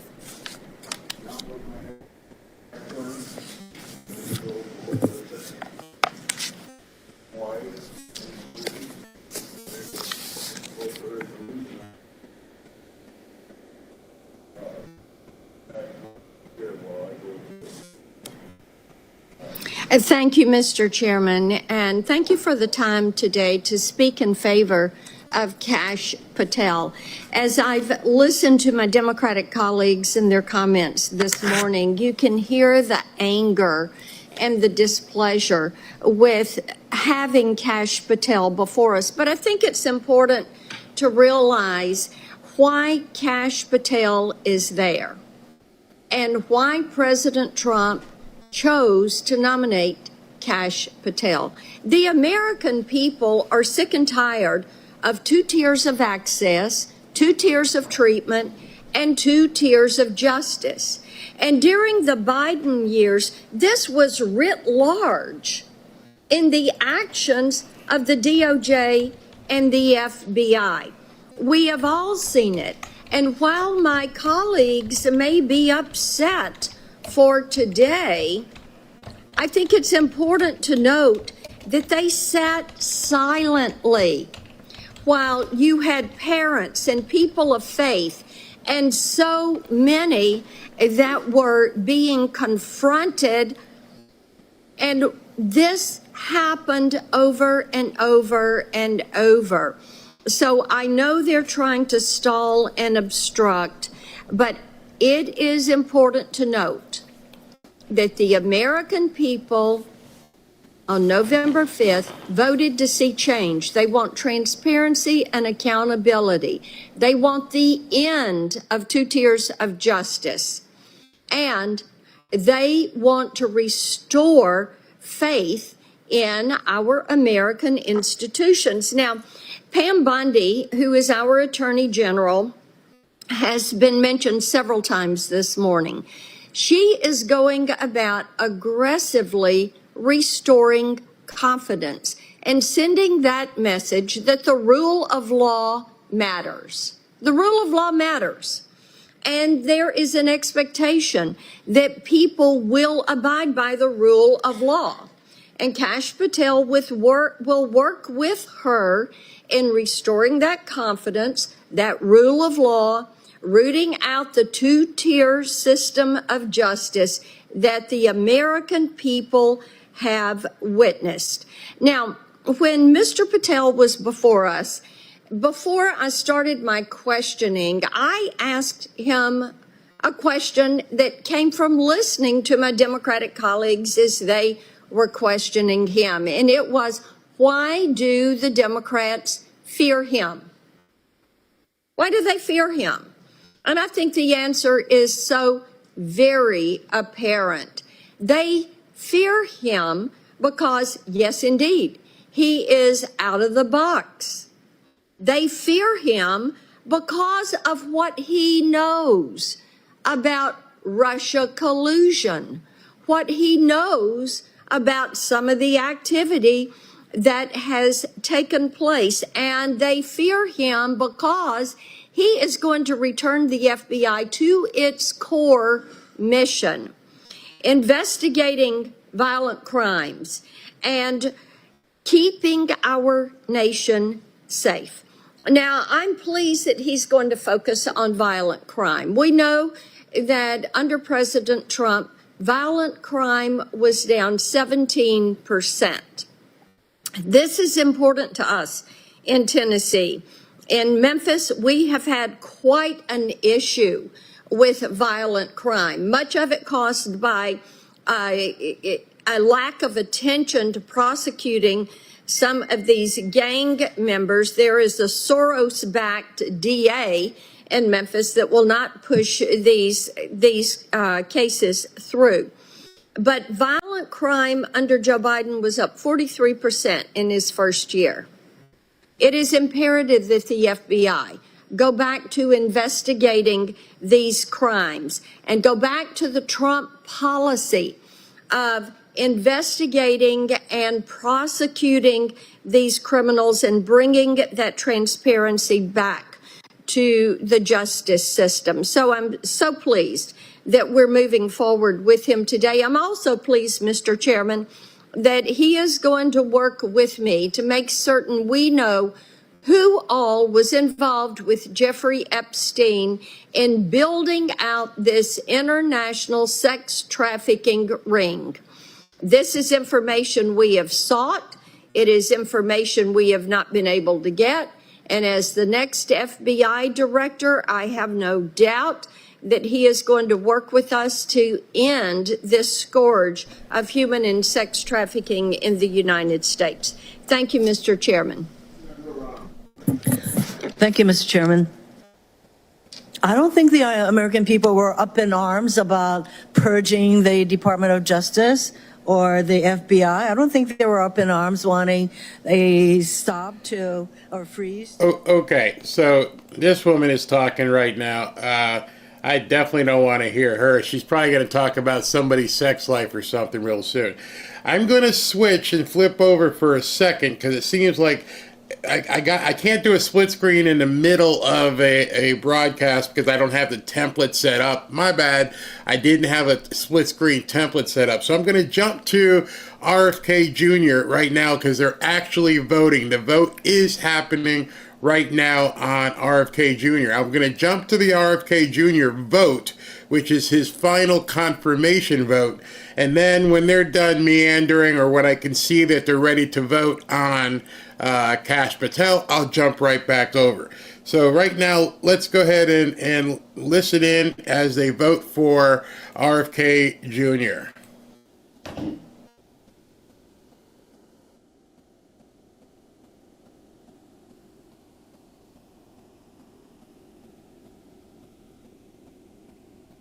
Moran. Mr. Moreno. Mr. Mullen. Ms. Murkowski. Mr. Murphy. Mrs. Murray. Mr. Ossoff. Mr. Padilla. Mr. Paul. Mr. Peters. Mr. Reed. Mr. Ricketts.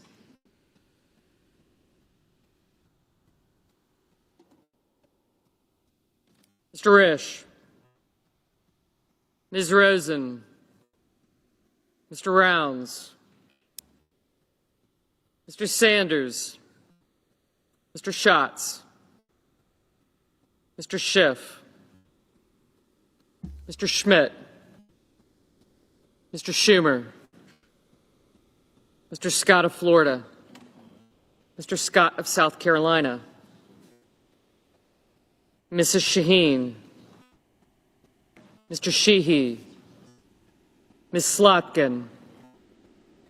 Ms. Smith. Mr. Sullivan.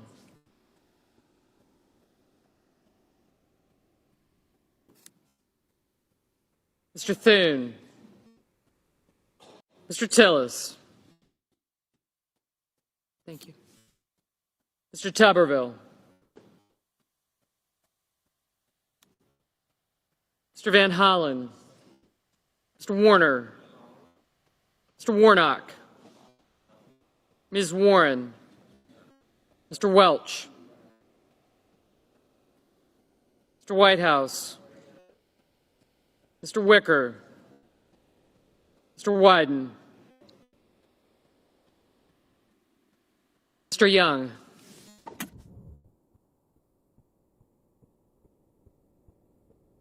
Senators voting in the affirmative: Bozeman, Cornyn, Crapo, Graham, Mullen, Risch, Rounds, and Tuberville.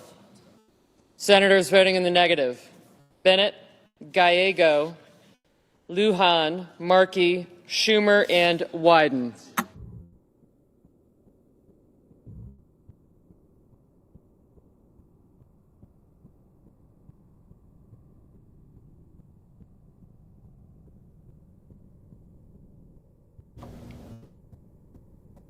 So what's going on right now? As you heard some of those names being called, they're in various hearings. So I don't know what the actual time limit is that they give people to come and vote.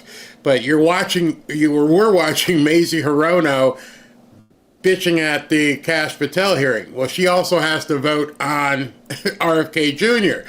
Obviously, she can't be voting on RFK Jr. if she's on camera, bitching about our Kash Patel. So they mentioned Schumer. Now he's over at the U.S. aid hearing. And so these people are all running around to different hearings, voting up or down. You're not going to hear them say, Senator Booker, because he's over at the Kash Patel hearing. So this is going to go on for a while. Right now, it looks like it's only 12-7, but that's just it. So it's going to go on for a while. All of this, everything you're seeing is boring. It's just the process of our United States government.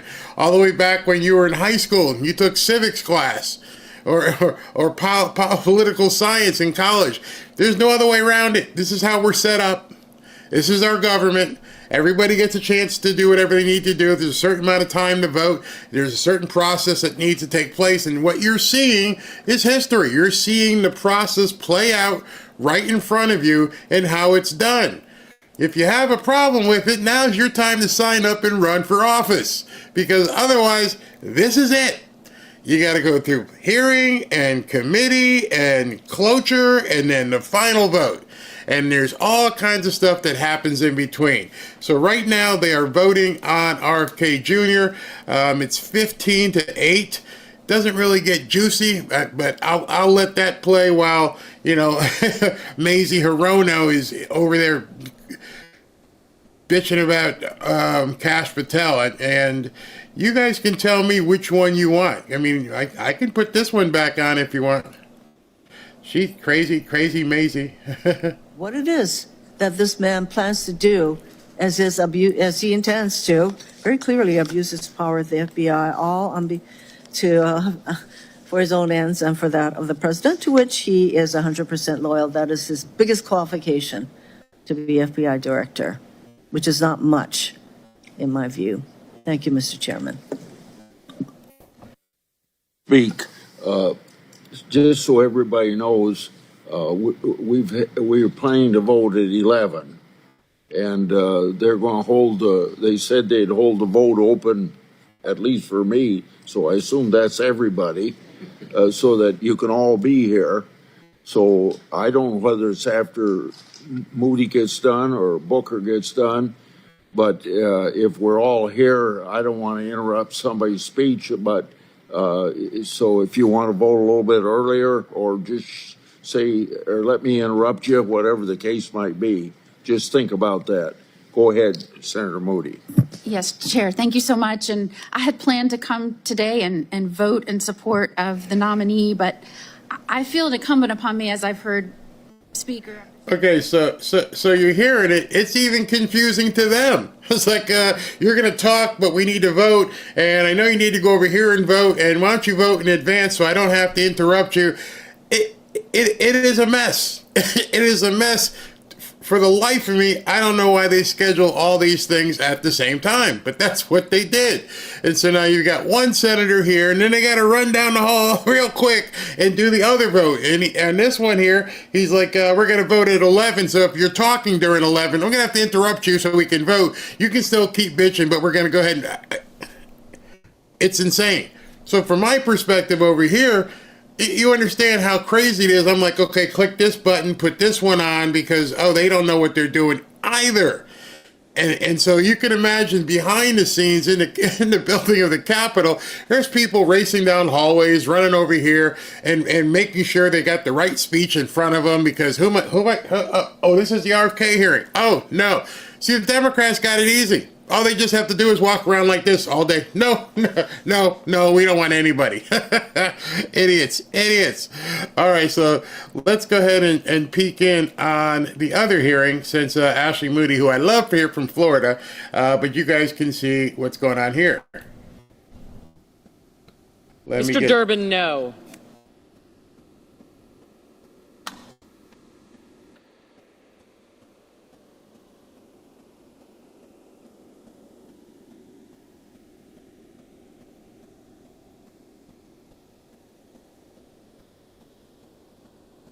Mr. Cassidy. Aye.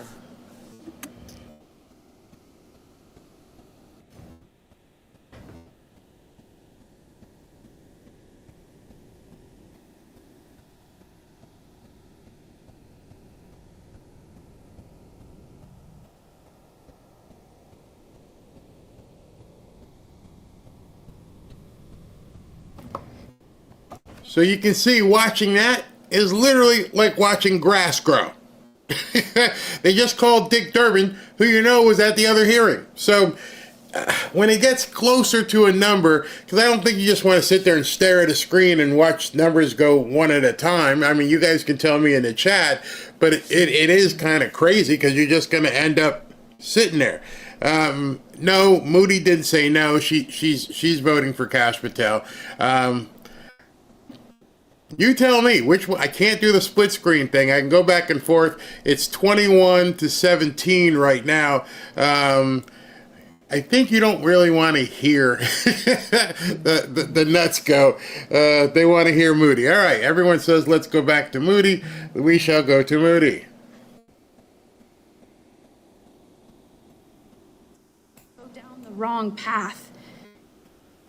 He has said that he thinks that there should be less agents in Washington and more in the field doing their jobs. I think we could all agree with that. And the way he said it might not have been exactly the way we wanted to hear it, but that is what he means. That is what he means. And why pick this person? Because he does have that experience. I've heard questioned his experience. Well, he might not have served in the upper echelons of the FBI, but aren't we asking this agency to set a new course?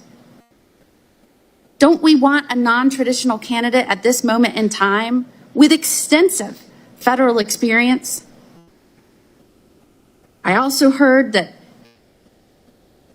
it is concerning that those that were at the Capitol on January 6th, and I'm going to quote one of the colleagues who said they were on the loose, and that was concerning.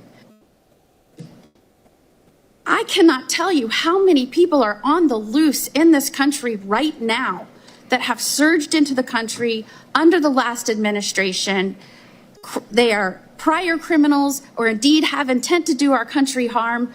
They are on the loose right now because of the last administration. And you have to have an FBI director that is focused and targeted in attention to make sure that those individuals are sought after and rounded up. Indeed, we have DAs, mayors, commissioners, governors that don't care about the rule of law and have allowed crime to explode. So you have to have an FBI director that will fill that gap. You have to have an FBI director that understands that one of their missions is transnational criminal organizations and that the FBI has indeed the jurisdiction to go after those folks. You used the word and the description skunk at a picnic, that is how whistleblowers are treated. To some extent, when these new leaders get into these agencies and they're coming in with an objective view, a fresh perspective, wanting to do right by this country, it may be there are people in those agencies that need to scatter, that need to leave. If they have lost focus of the mission of the agency, if they have lost focus on who they are serving, this country and its people, they do need to go. And any director or any head of agency that we confirm as the Senate needs to go into those positions with that in mind. And I believe that is why Kash Patel will be confirmed by the Senate.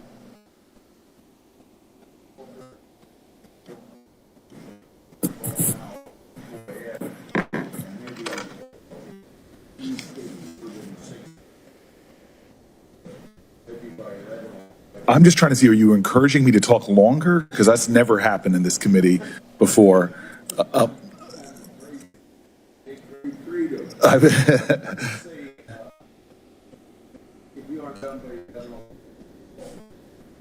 I will try to go as quickly as possible. And just say that this is one of the more perplexing nominees for me personally. I've seen the pendulum swing back and forth in this committee now over 11 years. I've seen my colleagues on the other side of the aisle rightfully take up a politically charged tweet about a nominee, whether it's for the bench or for significant offices like this one, as have we. I've seen back and forth, but I've just never seen something like this for a candidate, and I'm surprised that there's not more people who are calling some of this out in the most objective way possible. I do not understand how we're moving forward at this point. It seems like we are. It seems like it's a fait accompli, because I was just told the vote is coming.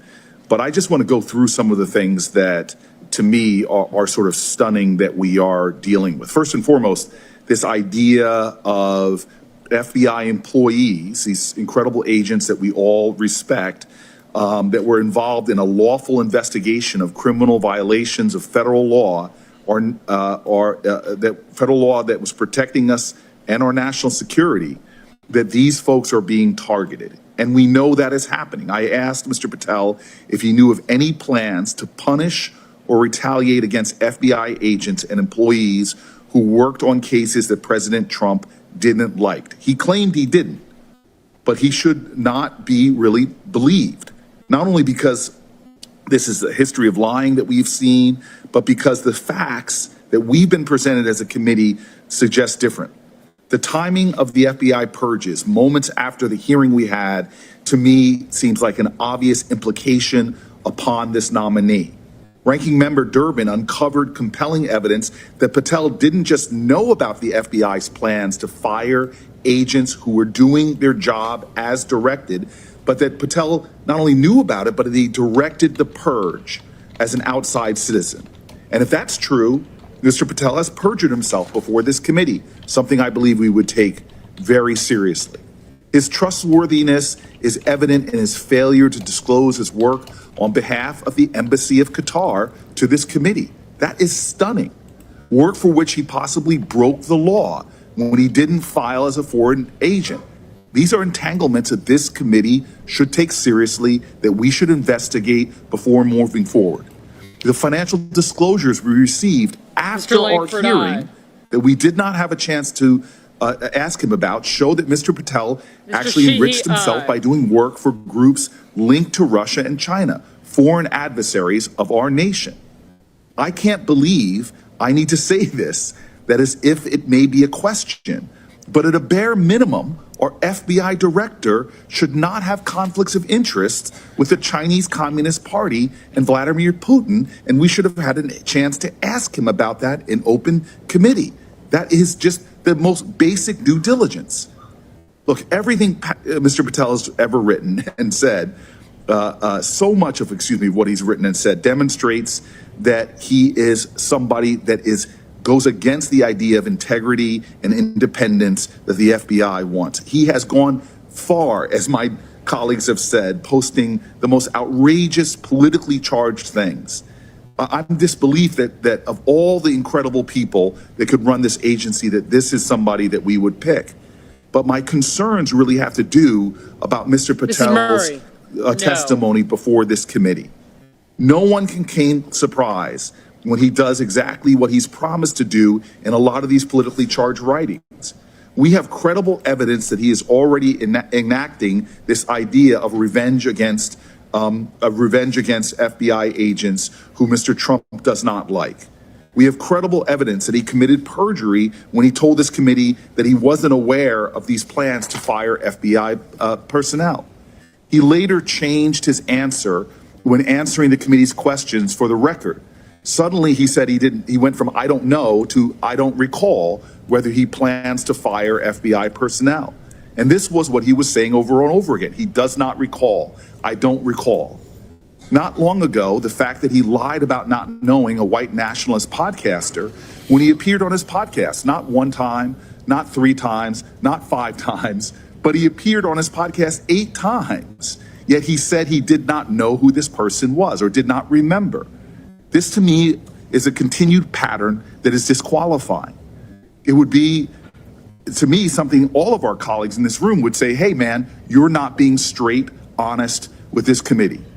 Listen, lies like this are misleading and dishonest, especially with an institution that has a reputation for that kind of integrity. His refusals to share what he said before the grand jury is another example of, to me, unacceptable non-answering. His case about handling sensitive national security documents. It's the kind of information FBI directors are responsible for safeguarding. He played a role in that. He spoke before a grand jury. Mr. Scott his of South Carolina, should be something shared with this committee. And his alarming bad memory about what he testified, to me, is just incredible. When asked whether he discussed with the firing of the Assistant Director of Counterterrorism, he said, not that I recall. Did you know that the FBI officials and rank-and-file agents would be fired before he testified? Not that I recall. Were you aware of the review of FBI personnel who worked on January 6th cases? Not that I recall. Can anyone with a straight face sit here and say that that is an answer, that he is not misleading this committee? This is unbelievable if he doesn't recall that. In fact, his inability to recall such information, to me, speaks against his qualifications for a job if he's not recalling things of such importance. This committee should ask for better from any nominee, from a Democrat or Republican president. This is stunning to me. We are here to serve the American people and their interest. This person has obfuscated, has lied, has shown an utter lack of character and straightforwardness with this committee. It is just obvious to me, of all the people that this president has nominated, I voted for many of them, this stands apart from what this committee should demand from anyone coming before it. I appreciate the desire to defer to a president on their nominees. This is why I have voted for many of Mr. Trump's nominees in this time that he has become elected president. But it is our constitutional duty to ensure that the president's nominees are fit for public office. This vote should not boil down to partisanship. It should really be about the objective understanding of someone who has performed and testified in this manner should be allowed to ascend without further questioning, further investigation of some of these issues that I brought up. I am very disappointed by this moment. I'm actually stunned by the fact that we are going to have a straight party line vote on someone who is so clearly unqualified for this office, who so clearly misled this committee, who so clearly has many areas of his background that this committee has not thoroughly explored that point to some serious potential for conflicts or worse. But with that, in hopes that I am trying to keep my testimony, my comments under 5 minutes, which I have failed to do, but I am concluding, sir.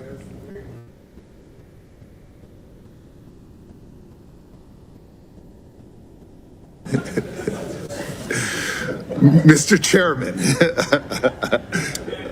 I am stunned and perplexed at this moment that I have been asked to talk for 2 minutes.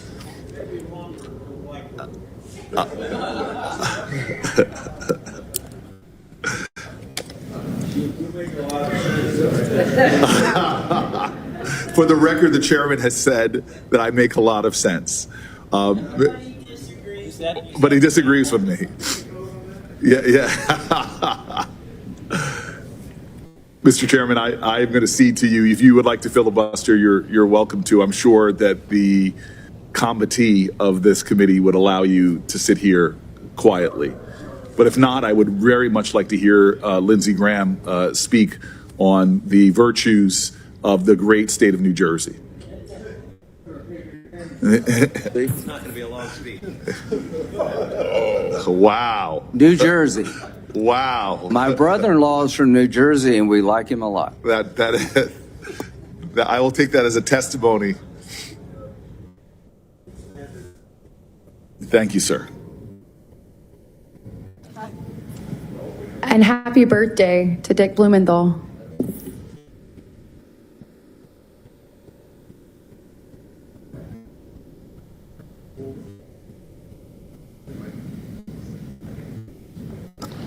The Senate rules limit the time for committee meetings, and so I need to call the roll call vote. I will allow anyone who still wishes to speak on this nomination to do so after we vote. Mr. On the Fetterman. favorably reporting No. the nomination of Kash Patel to be Director of Federal Bureau of Investigation, the clerk will call the roll. Mr. Graham. Aye. Mr. Aye. Used to be in the tent. Aye. Mr. Cruz. Aye. Mr. Hawley. Aye. Mr. Tillis. Aye. Mr. Kennedy. Mrs. Blackburn. Mr. Schatz. Aye. No. Mr. Schmidt. Ms. Smith. Mrs. Britt. No. Mrs. Moody. Mr. Durbin. No. Mr. Whitehouse. No. Mr. Husted. Aye. Mr. Cruz. Ms. Lemons. Aye. It's no by proxy. No by proxy. Mr. Blumenthal. No. I guess until we. Ms. Serrano. No. Mr. Booker. No. Mr. Padilla. No. Mr. Welch. No. Mr. Schiff. No. Chairman Grassley. Aye. On this vote, the ayes are 12, the nays are 10. The vote of 12 to 10, the nomination will be favorably reported to the floor. Do you want to speak? Yeah, please do now. Mrs. Capito. And Aye. will some, I got to go vote, will some senator on my side stay? Ms. Cantwell. No. Excuse me. So, what you just heard.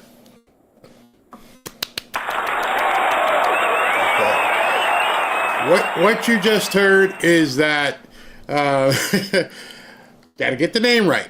Kash Patel has been voted out of committee. That is a positive thing for MAGA, and the Republicans mean he has been approved by the committee to go to the full vote on the floor. How soon John Thune calls that vote, I don't know. We will see when he calls it. As today is Thursday, and a bunch of these people are getting out of town to go over to Germany for whatever reason over there for that Munich military conference, we're probably not going to see a vote on the floor, the final vote, until such time, probably Tuesday, maybe as far away as Wednesday. But the good news is Kash Patel unanimously voted to the full vote by all the Republicans. So now that that's out of the way, I'm going to just go directly to the vote that is confirming RFK Jr. right now. That is the big thing that we have on our table. Let's see what happens, and let's continue to watch this.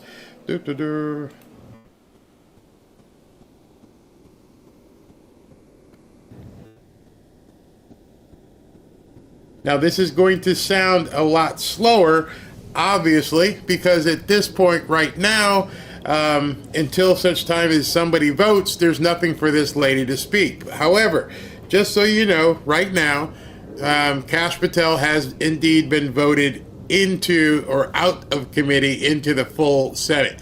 So right now we're just watching this move slowly.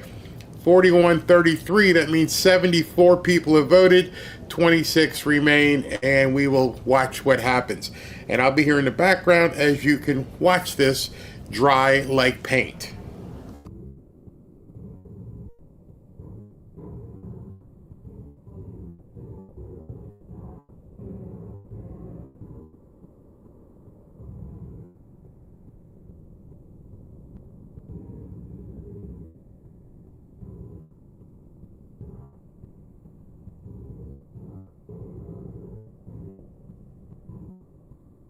Mr. Warner, no.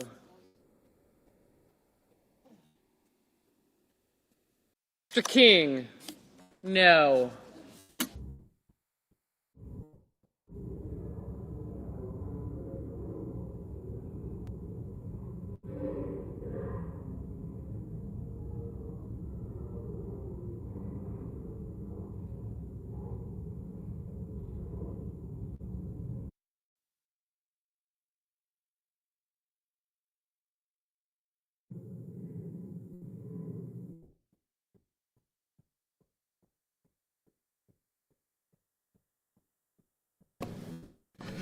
All right, so I'll talk.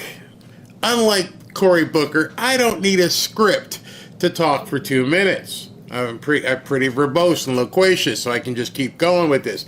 So I was able to get this split screen back so you can actually watch the confirmation vote live. As I'm talking, you're going to hear the woman. Mr. McConnell, no. Oh, what timing that was. Mitch McConnell, you piece of living excrement. You voted no to Tulsi Gabbard, and you voted no to Rfkjr Jr. Next one, pretty soon we're going to hear Murkowski, because it goes McConnell, and then I think Mullen, then Murray, then we're going to hear. So Mitch McConnell has voted no to Rfkjr Jr. He's voted no to the last 2 nominations. Kentucky, I hope you're proud of yourselves. This guy can barely chew a sandwich. And here he is deciding which people we should have in Congress, or in the cabinet, rather. It's shameful. Absolutely shameful. The guy's not a Republican. He hates Trump. He hates MAGA. And he's getting paid all over the place. This guy is a true scumbag. All right, so McConnell just voted no against Rfkjr Jr. So we still need 9 votes. Need 9 to get to 50, and then J.D. Vance would be number 51. So we got to get 9 more. Can't afford to lose too many more Republicans. As you know, right now, the way it sits, it's 53 to 47. You got to get to 50, so the most you can lose is 3 Republicans. So if Mitch McConnell just pooped the bed, and then say Murkowski, and then Susan Collins, that would take us to 50, and J.D. Vance can break the tie. So we can also assume from this, no reason to think otherwise, you can assume at this point that Mitch McConnell is going to vote no on Kash Patel when he gets up as well. He's decided to turn his back wholeheartedly on MAGA. There's no other way to look at it. He has decided, I am not with you. Don't count on me for anything. And it's shameful. It's absolutely shameful at this point. So what C-SPAN is doing right now, and I'll probably have to comparative advantages. Let's see. European they're doing a split where here, what's in his defense name? of this Pete continent, Hegseth is talking in defense of Brussels allies here against an aggressor on this continent. If they start with playing ambitions. it, then it's going to That play strikes over me as the right so place we'll see. to, and I don't we'll say see that in what a happens condescending there. way. I say that in a common sense, They shrunk practical the way. vote way down, so you Investing can in barely defense see, but on the it's continent 44 makes sense. to We support that 45 as to well. 37. It also makes sense comparatively. Why and C-SPAN does that, geographically I for can't the tell United you. States, For probably along the with same allies in reason the I'm Pacific, talking. like Japan, and Because South they Korea, know and the it's like Philippines, watching and paint Australia, dry and others, as the to numbers also go. So we're at invest in 46 allies to and partners and 40. capabilities in the Just Pacific, to call it like a project baseball power game there for you. 46 in to service 40 of deterrence. is where we That are. deterrent effect in the Pacific is one that really can only be led by Not the sure United why States. they're doing it that way. We Yeah, wish we 46 could to lead everywhere 41 at all times. If you can't We will see that, stand in you know what? Best thing I solidarity could do with probably allies is and get off partners screen so it and gets a little bit encourage bigger everyone to and you can invest see in it order to yourself. I can have keep force talking, but at least you can multiplication see of it what we better. represent, There but you it go. Now requires you can see it. realistic 46 conversations. to 41. Those with disingenuous You can't motives hear in me. the media. No, they. That's mean not what me. you do. That's their Just saying feed. They anyone have not that put suggests Pete its live yet. abandonment are trying to drive a wedge between you allies can hear that does Pete? not exist. I can hear Pete. We are committed to that NATO alliance. We understand the No, you importance can't of hear that Pete. partnership, but it can't endure Let on me the see if there's status a quo button. forever in light of the threats we face Nope. and fiscal realities. That's Europe it. has to spend more. NATO has to 40 spend more. 47 has to invest 41. More, and We we're need very 3 more. encouraged by what Pete the Secretary Hegseth, General has they said. do not. They're not carrying it Behind live closed doors, right what a now. lot of Hold our on. allies have said as well, acknowledging that reality. And that's why when I say make NATO great again, it's what President Trump set out to You do can in hear Pete. 2017. Interesting. Okay. The press said. Now can you hear Pete? Because I can't hear Pete. Can you hear Pete now? 2017 and let me figure out what's 2018, going on. what actually happened? That tough conversation created even more investment to the point where now almost every NATO country is meeting the 2% goal that was said to be egregious when he first said it. Now European countries are stepping up, and President Trump continues to ring the alarm bell that even more investment is required considering where we are. So suggestions of abandonment otherwise continue to be disingenuous. And we are proud to be part of this alliance and stand by it. I'll take a couple more. Sure. Why don't we take one from a U.S. outlet and one from an international outlet? With the U.S. outlet, pardon me, sir, what we're going to take from the U.S. is Logan Rattick from Newsmax, please. You talked about expanding the defense industrial base and also expediting foreign military sales. Can you expand on that a little bit and how important that is to NATO? Well, one of the self-evident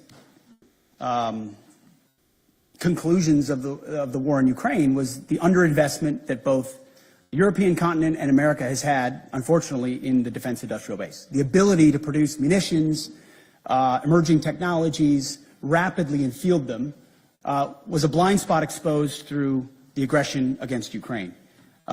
Ukraine has responded to that, as we've had a chance to listen to a great deal. Europe is responding to that, and so is America. We have to do more to ensure, whether you call it the arsenal for democracy or defending the free world, if America can't build and export and build and provide rapid capabilities because we're too stale or static or bureaucratic or the Pentagon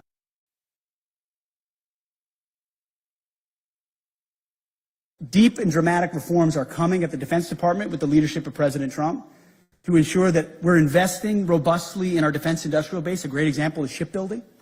We need to vastly increase our ability to build ships and submarines, not just for ourselves, but to honor obligations to our allies as well.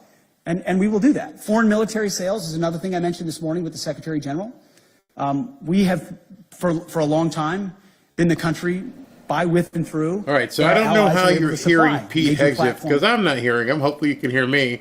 But if you can see on the screen, I've turned Pete down. I don't know why they cut to that. But the vote is now 50 to 46. With the vote being 50 to 46, that means RFK Jr. will be the next Health and Human Services the Director, Secretary of Health and Human Services. He will be confirmed. He is confirmed. All he had to do was get to 50. By getting to 50, J.D. Vance is the tie-breaking vote. If he gets one more, then J.D. Vance won't even have to do that. It will be a 51 to 46 or 47. Doesn't matter at that point. They don't have the vote. So at 50 right now, he will be confirmed. No doubt he will be confirmed at this point. All of the wondering is out. Democrats, you took your best shot. Elizabeth Warren, Chuck Schumer, you all lied, screamed, bitched, complained, did everything. RFK Jr. will be the next Secretary of Health and Human Services. We're just needing one more vote to just make sure that J.D. Vance doesn't have to come in and he doesn't have to do the tiebreaker. But right now it's 50-46, and all you needed was 50 to get J.D. Vance to be the tiebreaker. So he's in, and that's it. There's nothing they can do at this point. I'm just waiting to see if there's one more click to take it to 51 to just really put it in their faces. But there's nothing else they can do at this point to stop him. Waiting. Somebody to walk in and give a thumbs up. But congratulations, we have a new Secretary of Health and Human Services, which means, pursuant to this vote, they'll read it that he is voted in.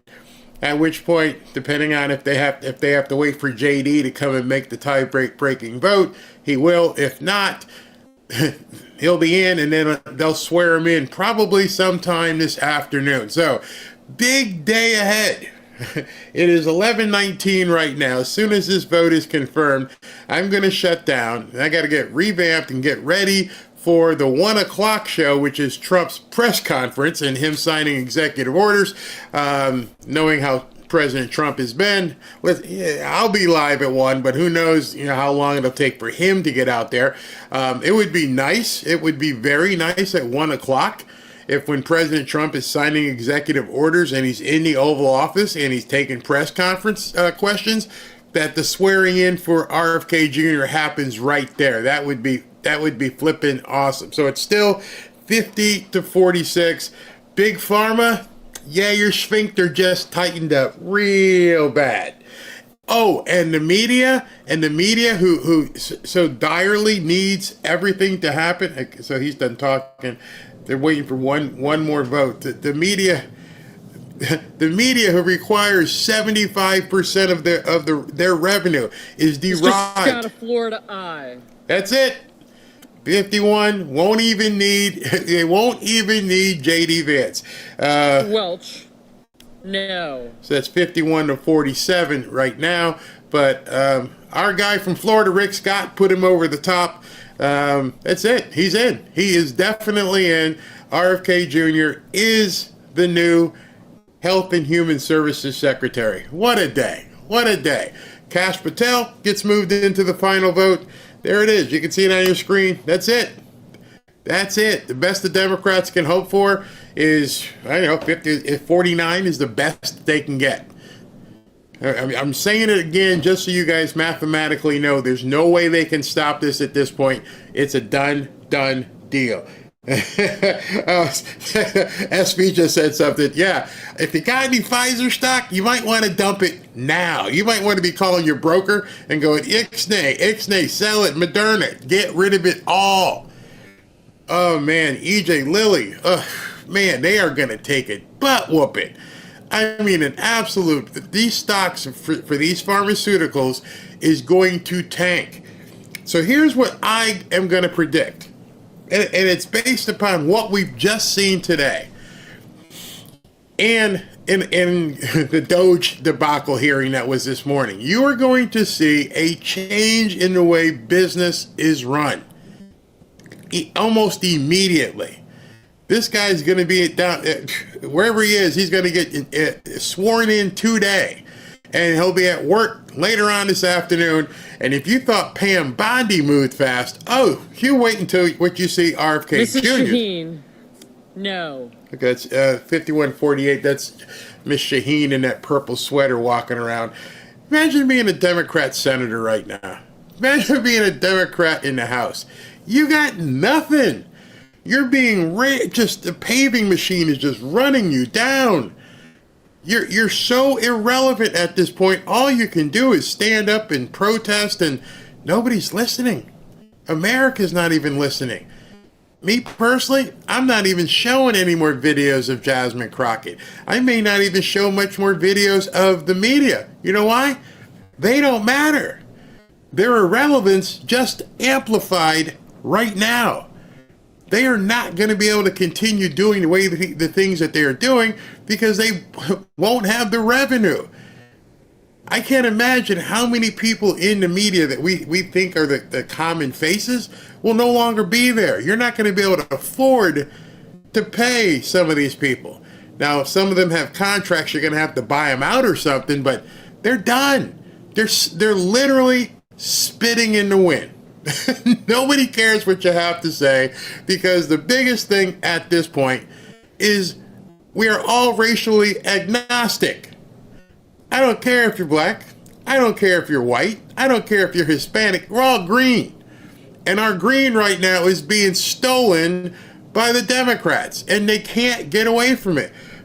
Robin went to a meeting yesterday, and the lady she was talking to, oh no, she was at the bank. That's where she was, at her bank. And the lady at the bank, black woman, staunch Democrat, but she's not a nut. She's not a lib nut. And she's like, I got to turn my back on them. They're done. And so many people, it's because if you're a Democrat, you may have had, Democratic values, but now you're realizing your Democratic values were sold out. They they took so much money from you. And so right now, you better dump your farmer stock, baby. All I can say is dump the farmer stock, because you know why? We're going to win so much, you may even get tired of winning. And you'll say, please, please, it's too much winning. We can't take it anymore. Mr. President, it's too much. And I'll say, no, it isn't. We have to keep winning. We have to win more. We're going to win more. We are indeed going to continue to win more. It is not going to stop. These people have no idea what's in store. Or maybe they do, and that's why they're acting the way they're acting. 51-48, that's 99 votes are in. They're waiting for one more vote, and then you will hear, I believe Mark Wayne Mullen has the chair this morning, and Mark Wayne Mullen will say the nomination has been carried. He's in. So if you're in the media at this point, it's got to be extremely frustrating knowing there's nothing you can say, nothing you can do. You can scream, you can call him a Nazi, a Russian sympathizer, he's a 34-time convicted felon, he's done this, he's done that. How must it feel to be able to do that 24/7 on so many different networks, and then at the same time know that nobody cares? Absolutely nobody cares. How many times did Amy Klobuchar and some of these people, as they were talking about Kash Patel, they weren't mentioning the media. They were saying, oh, he said this on this podcast and this on that podcast. You realize the entire spectrum has completely moved to the right. I don't know if you also saw, and this is kind of funny, President Trump had sued, obviously, Facebook and a bunch of different companies, and one by one they're settling with Pennsylvania Avenue. We're going to push back. We're going to push back forcefully. Oh, not this guy. We will certainly defend the people of the great state of New York and the American people. Last question. As recently as yesterday. Oh, so they're taking questions from Hakeem Jeffries. It was like, we're going to fight. We're going to fight. We're going to keep fighting. Why are you going to keep fighting? It's over. It is over. What are you going to do? The only thing you have right now is time. You have the ability to string something out, but you can't stop anything. And now you're seeing it. So I don't know why C-SPAN cut to him. But anyway, what I was saying is the latest court settlement that President Trump had, I believe, was for $10 or $15 million because he sued Twitter for bouncing him off the platform. Twitter, owned by Elon Musk. So Elon Musk basically had to give President Trump $10 or $15 million because he sued Twitter. That must have been funny. Are you really going to take my money, Donnie? Yeah. Give me the $15 million. Oh, that was the shortest press conference in history. Oh, sorry. Bye, Mr. Jeffries. I didn't cut from him. So I'm waiting right now before I cut this. I just want to hear Mark Wayne Mullen say, boom, done deal. God, that's funny. That's funny. Jeffries is a clown. This is The Democrats can't afford to pay for their riots anymore. Yep, and not only that, somebody is watching where the money's going. That makes it even worse. So at the other hearing that they're all screaming at is the USAID hearing. I don't even want to watch it. It doesn't matter to me. Why is anybody wasting their time listening to these nuts at this point? We have enough positivity happening. We can see every single day what's happening with President Trump. He got the big victory yesterday, says, yeah, you can buy out a bunch of employees from the government. It's just going to keep happening. And I understand it would be completely against them to wave a white flag and just completely quit. I understand that. But deep down, you're waving the white flag inside because it would be so hard for me to get motivated to come out and do something when I know specifically it doesn't matter. There's nothing you can do. I mean, nothing.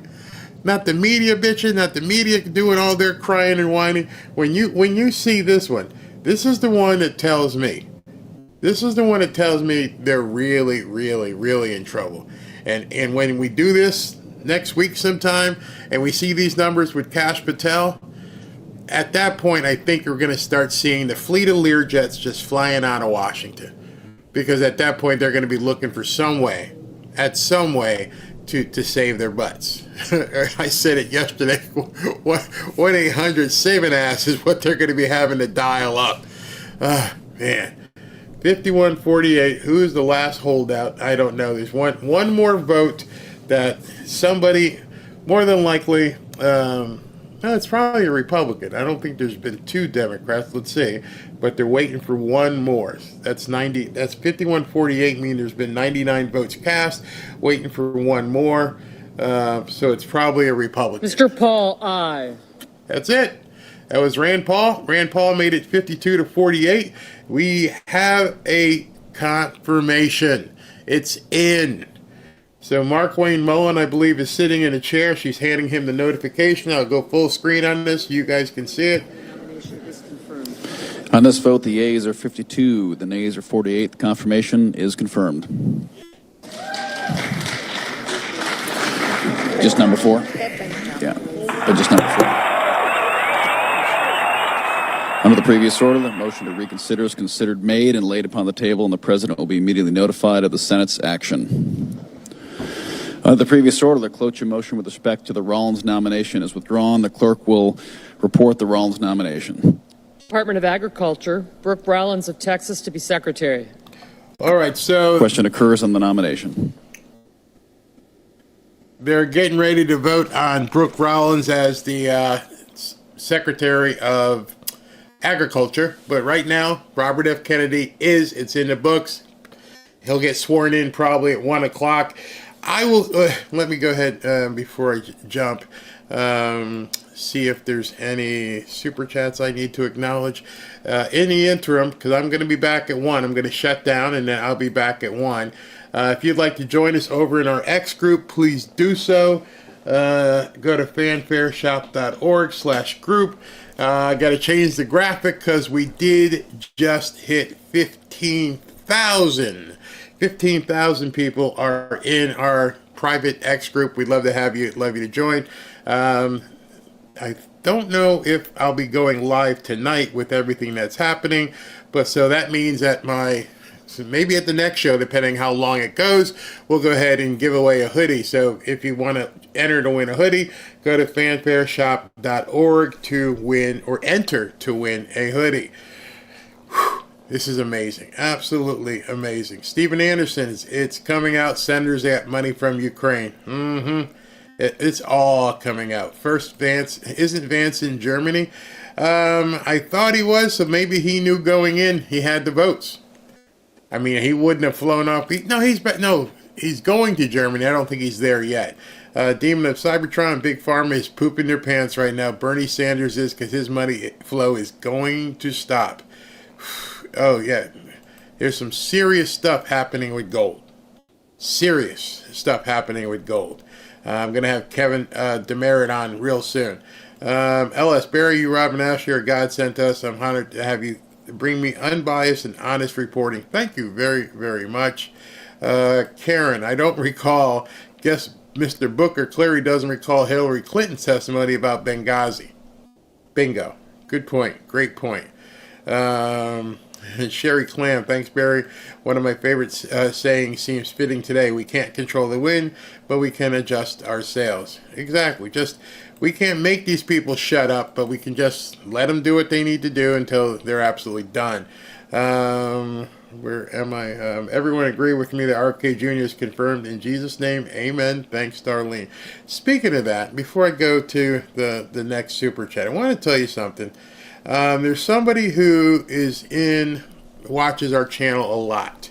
And I just wanted to bring this up before everybody left because it's important. And if you see the screen name, maybe you may want to say something. I get these emails from people all the time. Not like this. I mean, I get emails all the time, but I get something like this that just really makes you stop in your tracks because, as they say, but for the grace of God go I. And let me just read this to you. See where it is. Okay. A woman's name is, she goes by, on YouTube, it goes by the name of Big Al. Big Al. So if you see the handle Big Al, I am informing you that Alex, aka Big Al, from around the world passed away this Sunday after 6:30 a.m. I woke up to find him cold and blue. We were celebrating the Super Bowl victory and he had a heart attack. Alex was 50 years old. He would have been 51 this year. We love your show. I just wanted to let you know. Thank you. God bless. From Josie, the wife. And I asked her, I said, Josie, is it okay if I share this with everybody? And she said, absolutely yes. So if you see a handle called Big Al, just say a prayer for them and say God bless. Super Bowl Sunday, one of the Fanfare fam was watching the Super Bowl, had a great time, and went to bed and never woke up. We never know when that day comes, when that number is called. And any one of you could get that call. I could get that call. Doesn't matter. And just let you know that, I'm praying for Big Al and Josie today. Let me see. Okay, let me keep going here. But just wanted to let you guys know that. Beverly Litton, Pam Bondi spoke earlier before Chief Roberts earlier. Wonder what that was all about. Beverly Litton sound bites for 2026. Yeah. I am Planet Hermit. Love the smell of Democrat fear in the morning. Smells like victory. It sure does. Marcia Dotson, Cookie. I just have to say I am so proud to call you Robin and Ashley family. Oh, thank you very much. You have gone above and beyond bringing us the best, honest, and truthful news. Thank you very much. Took some doing today. I had to figure out how I could go ahead and build that split screen while we were broadcasting so things wouldn't explode and go poof, but I was able to do it halfway. I'll get a better split screen moving forward. Dick Durbin, where'd that go? Dick Durbin must be on Epstein's list. He tried to prevent the release. Cash will out him. That's what I'm saying. I don't know what's going to happen. We might see some Learjets just taking off out of Washington real soon next week. Very kind of who's up for election in 2 years. I'll have to look at that. A lot of them know, but I just can't even imagine if President Trump would be able to get a supermajority. Isn't it interesting that couple of weeks ago we were talking about him needing recess appointments, and now they're all being confirmed. They've all got in line. They realize how much strength he has, and they're like, we better give him what he wants. Yep. I continue to pray that God will rid all corruption and waste out of our government. I also pray for God's angels to go forth and protect everyone involved in Doge. I concur. These winos are hurting my ears. Yes, they are a bunch of nuts. Queen 22, very like what you do. God bless you and your Fanfare family. Thank you very much.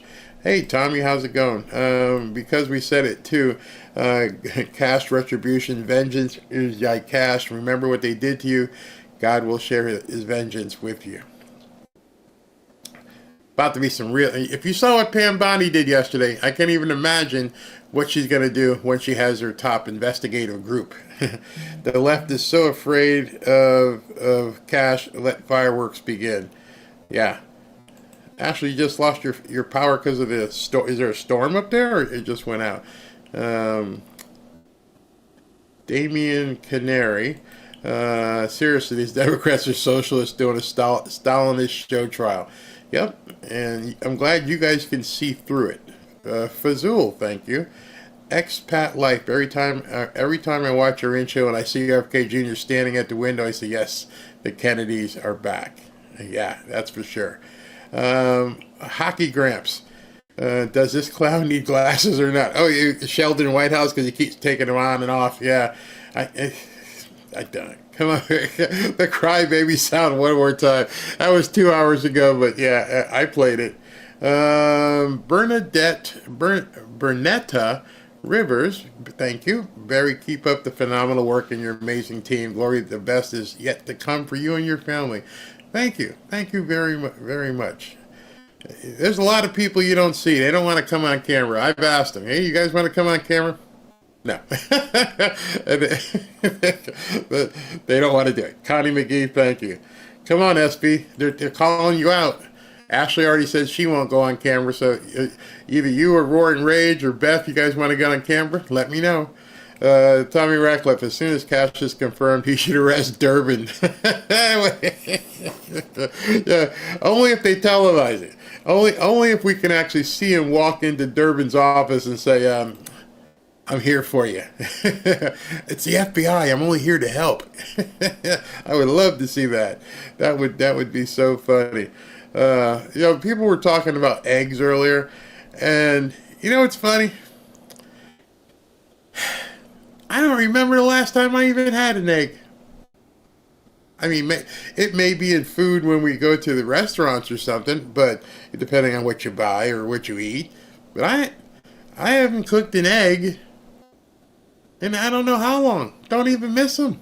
I don't care. Go out to breakfast, might have an omelet, but again, that's in a restaurant. Me personally, nope. Haven't cooked an egg in probably a year. Robin, on the other hand, she likes eggs. She'll do a boiled egg or something, but I don't deal with eggs. I don't really care. Various fanatics being sabotaged. I don't know what that is. No. Okay, so earlier, and somebody said, hey, Grandma Lynn, the sound it was good here. Sometimes when the feeds are just starting and they're starting to, I mean, you're talking about a digital signal, and it's coming from my computer, from C-SPAN, out to Rumble, out to YouTube, out to X, and sometimes in there might be a little gremlin or something that gets to get rooted out. And what I have found as we've gone along, these things seem to correct themselves as the stream goes. So it is what it is. The streaming isn't perfected. And then on the other hand, it also depends on your connection. I have an extremely fast connection, as the ladies vacuuming in the house. I have like a gig download and a gig upload. It's extremely fast. Your system and your computer and your device may not have the ability to encode all of this that fast. So there's so many different things, and we get to a point in technology where everybody is seriously connected with the same bandwidth, with the same pipe speed and everything. Things are going to be actually, that'll be the end of television, is what that will be. That will definitely be the end of television. When I can flip a switch and I can receive something from C-SPAN and put it out here, and you can receive it on your end, and everybody gets the same speed no matter what, nobody will ever watch television again. That's it. Rose Hunter, thank you very much. David Cummings, Mitch McConnell is a senator for the state of confusion. What a piece of crap he is, man. What a piece of crap.